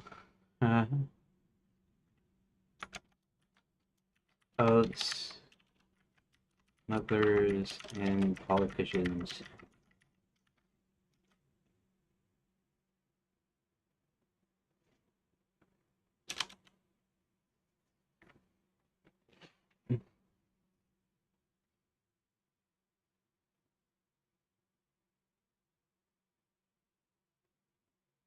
Hmm.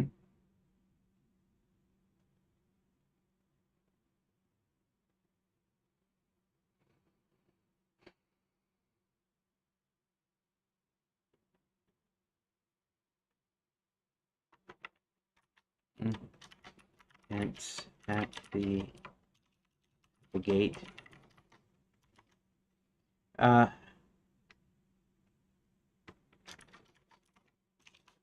Myths and legends. Something about like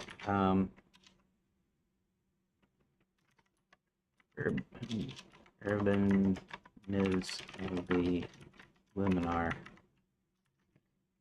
or some such, where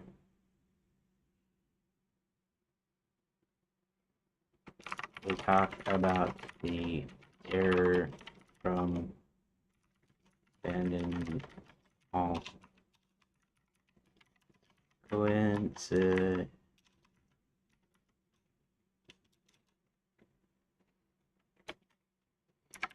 Honestly,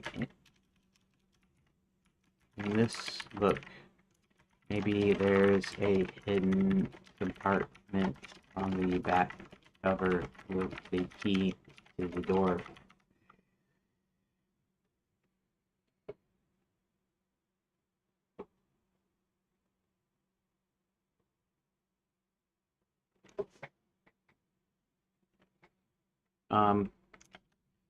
And maybe the smugglers,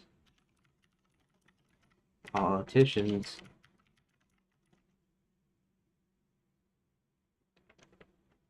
talked about the secret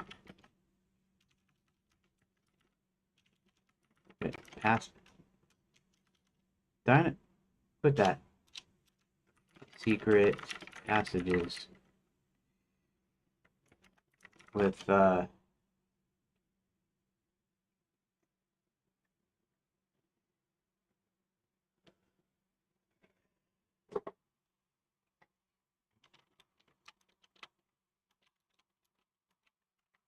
and about a famous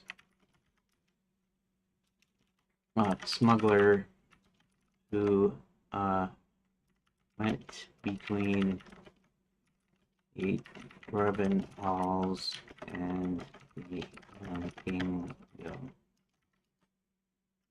I could actually hint that he smuggled something from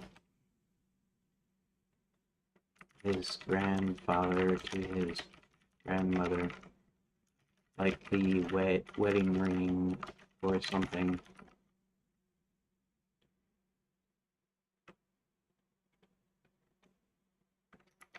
So that would tie that in because remember I said probably the dwarf used the smuggler's gate in order to get into the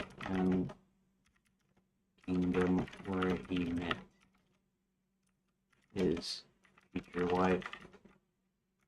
And this famous smuggler used to travel to deliver things for him.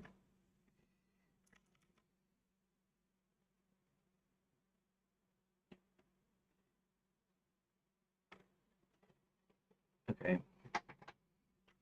And finally, the Foreign Realms section.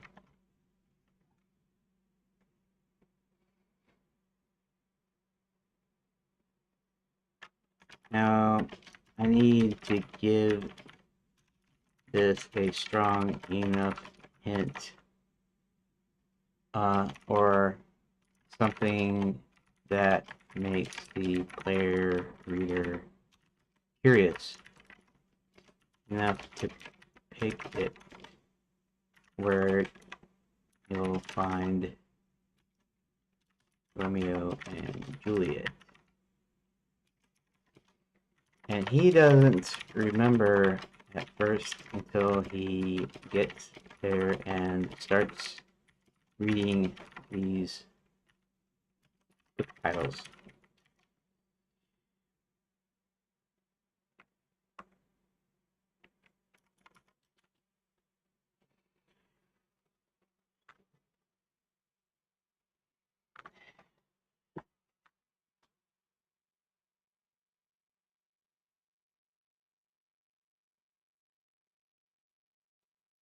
The three-pronged choice structure in the library. Each section teases a different entrance, and the player only discovers the favorite book path after actively choosing the Foreign Realm section. That solves your decision weight problem nicely. Books about Dwarven history, tunnels, and politics. Titles like of smugglers and politicians, secret passages connecting Dwarven halls. You can drop subtle hints about his grandfather's movement, still bring a wedding ring, so it feels like grounded in family history. Player chooses a section, learns about Smuggler's Gate. Then he goes to the Smuggler's Gate. Myths and Legends, the Abandoned Hall, books about urban folklore and Luminar legends. Urban myths of the Luminar, the house behind the wall. Describe the old abandoned hall, the runaway machine incident, teasing danger and mystery. Maybe a hidden compartment contains a key to the sealed door, but the book itself doesn't explicitly say go here. Player chooses a section, learns about the abandoned hall. Foreign Realms, Lover's Passage. Books about faraway lands, diplomacy, or exotic cultures. Titles hint at home culture and rare gifts exchanged between realms. Here, Roland finally notices a copy of Romeo and Juliet tucked away in this section. He remembers that his mother once took him there, but didn't dwell on this book. Only now does the note poem fall out. Player chooses this section, discovers the poem, the spine puzzle, the passage into the Gnome Kingdom. Structured in this way, each choice is equally weighted. The player knows they need to explore a section to get clues, and the favorite book is an automatic draw. It only shows up if the player intentionally explores the Foreign Realm section. They also get the added bonus that each section can be a mini adventure or puzzle ready with subtle reward sketches or secrets that make it feel worth it, without any one option overshadowing the others. Um, I think that about covers it. I need to add this to my notes um, so I can use it when I actually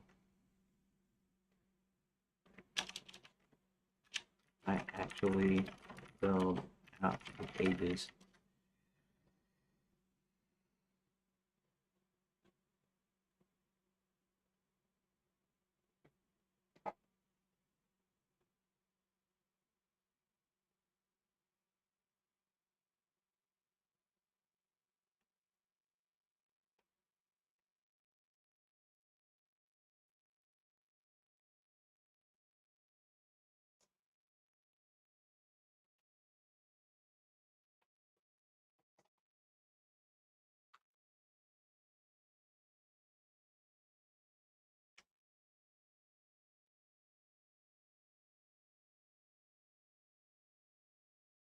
Um,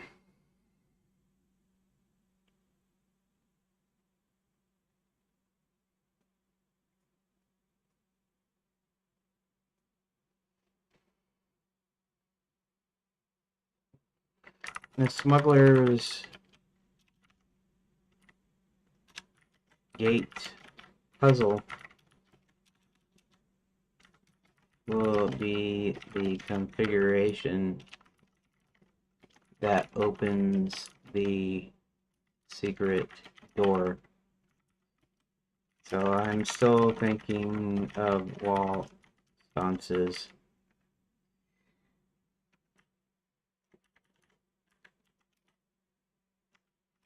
in a certain order, like a combination.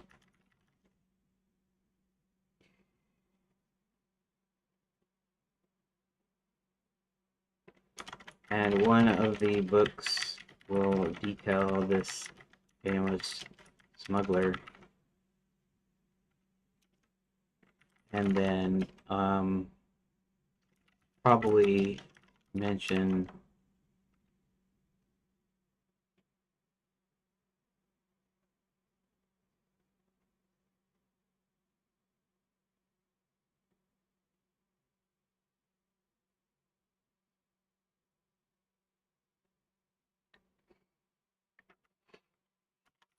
the combination in some sort of rhyme.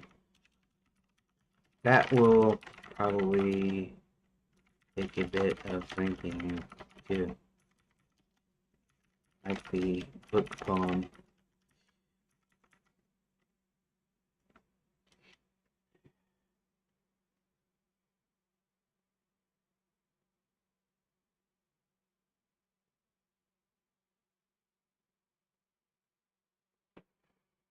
So it looks like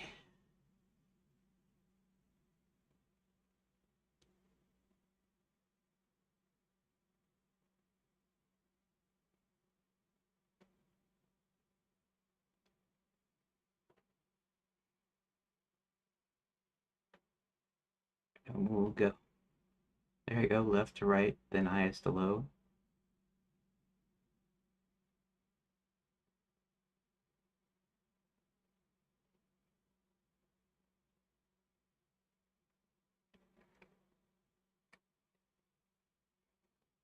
Maybe the book has a small diagram.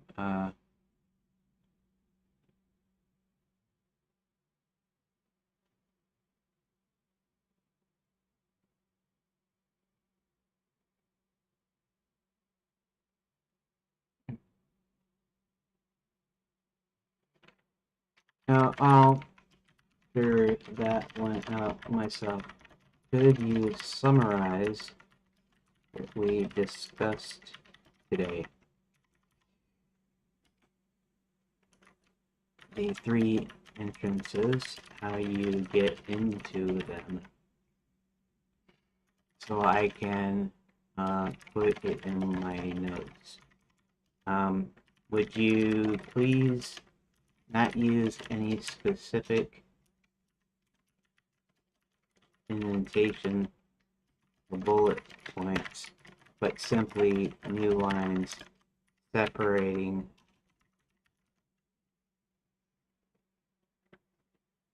uh, separating each puzzle solution by an empty space. CRLF kind of thing.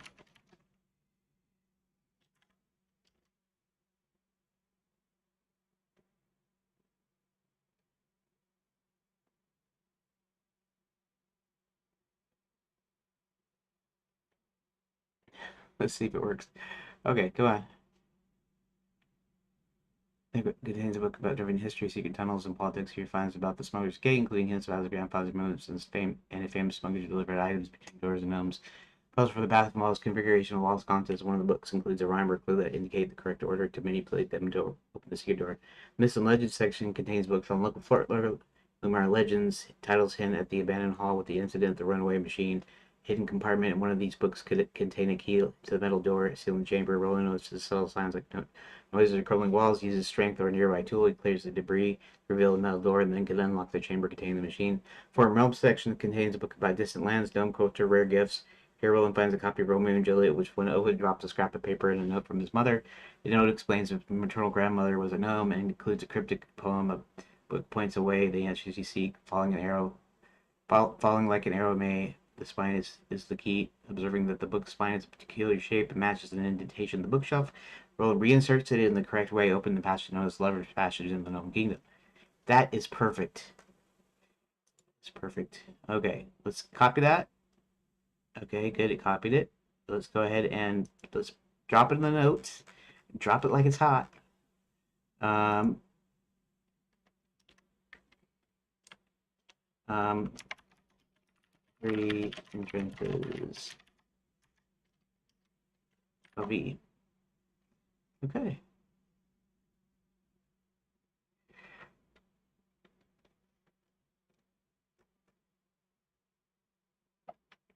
All right. That is awesome. That's exactly. Thank you. That is exactly what I wanted. Okay.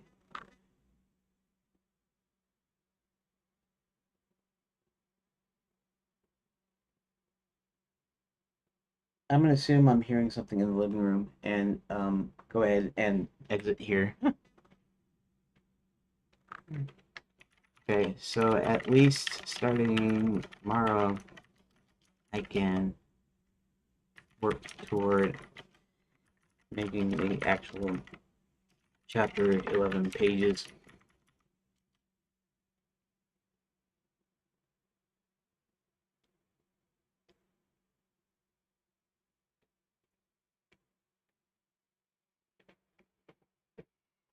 Alright, you can focus on writing text for each library section, clues, and the resulting interests, and when the structure and puzzles are already mapped out.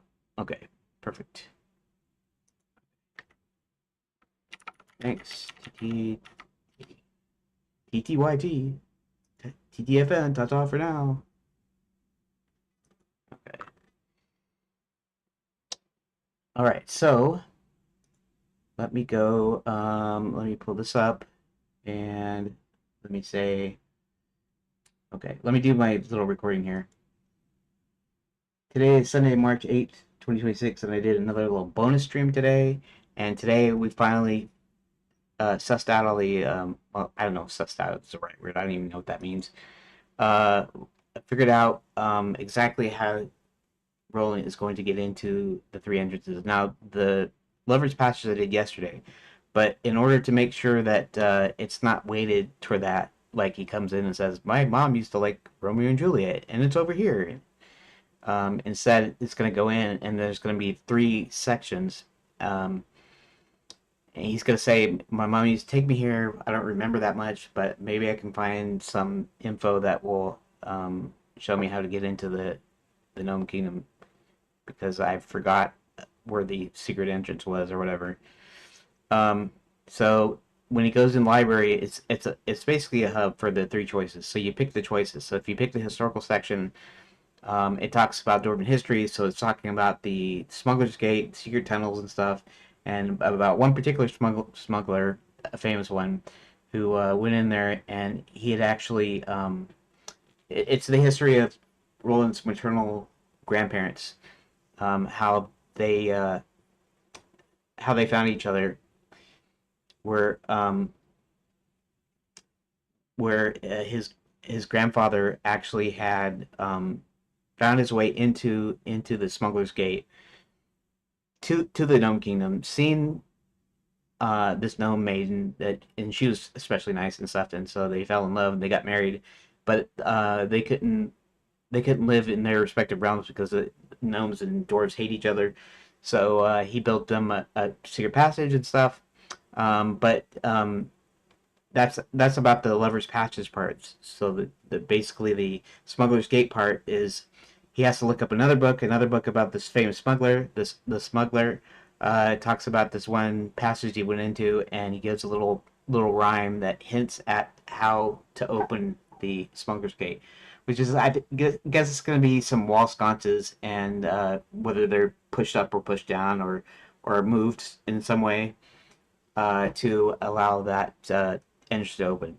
Now, if he picks the myths and legends section. He finds a book about urban myths, and one of them being like this terror from behind, this abandoned hallway.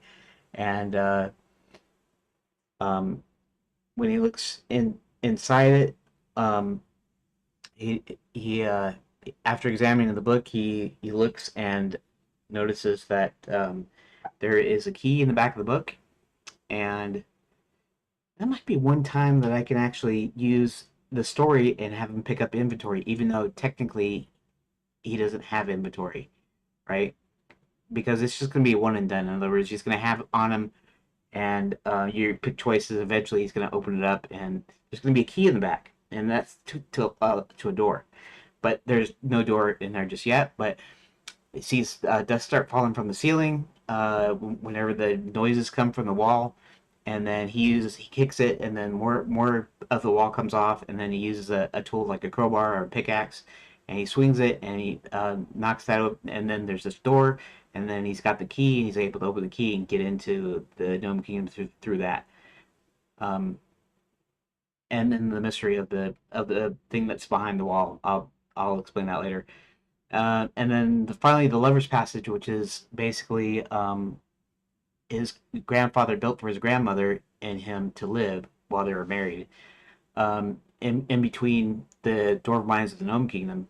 So basically, there's a book, and the book has the spine of the book is shaped in a certain way, and when he opens it, a note falls out from his mom and said that this used to be her favorite book, and that his grandmother, her mother, was a gnome, to hint that there's something to do with gnomes in there. And then there's a little poem written that the grandfather inscribed the book with, and although his mom couldn't make sense of it, his grandmother did because it was to her. And it's basically how to get into the Lover's Passage. Um, and honestly, it was how to get into the Lover's Passage on this side, though. So maybe I'll have to correct that a little bit of a plot thingy. But basically, it hints that if you turn the book around and then you put the book in the indentation in the back of the bookshelf, that it will open the secret passage. That's how it gets in there. That's pretty much what we did today. And also figured out that Quicksilver's actual like scientific name is called Luminite. Because it has this properties of lighting up. You burn it, makes things fly, but it also is really super bright and it's able to do like magic mirrors and magic portals and all that stuff, right? So and the mountains that they're in, that the dwarf mines are in, and that the Gnome Kingdom is under, it's called the Luminar Mountains or the Luminar Mountain Range, because it has luminite, the luminite indicating that it's light. So it also supposedly reflects light like brighter than the sun kind of thing, where like if any of it's exposed to sunlight, you could see it from like miles around and know that there was some quicksilver there or whatever. Otherwise, the mountains look normal. Anyways, that's what I got done today, and I want to thank anybody for watching, listening, dropping in if anybody drops in, or anybody that watches the VOD later. And I'll probably see you tomorrow if nothing else happens. And so yeah, thank you. And tomorrow we'll actually get to the work of actually doing chapter 11. Maybe we'll get chapter 11 done tomorrow, possibly, if I can manage it. Thank you for watching part 4 bonus live stream. See you tomorrow.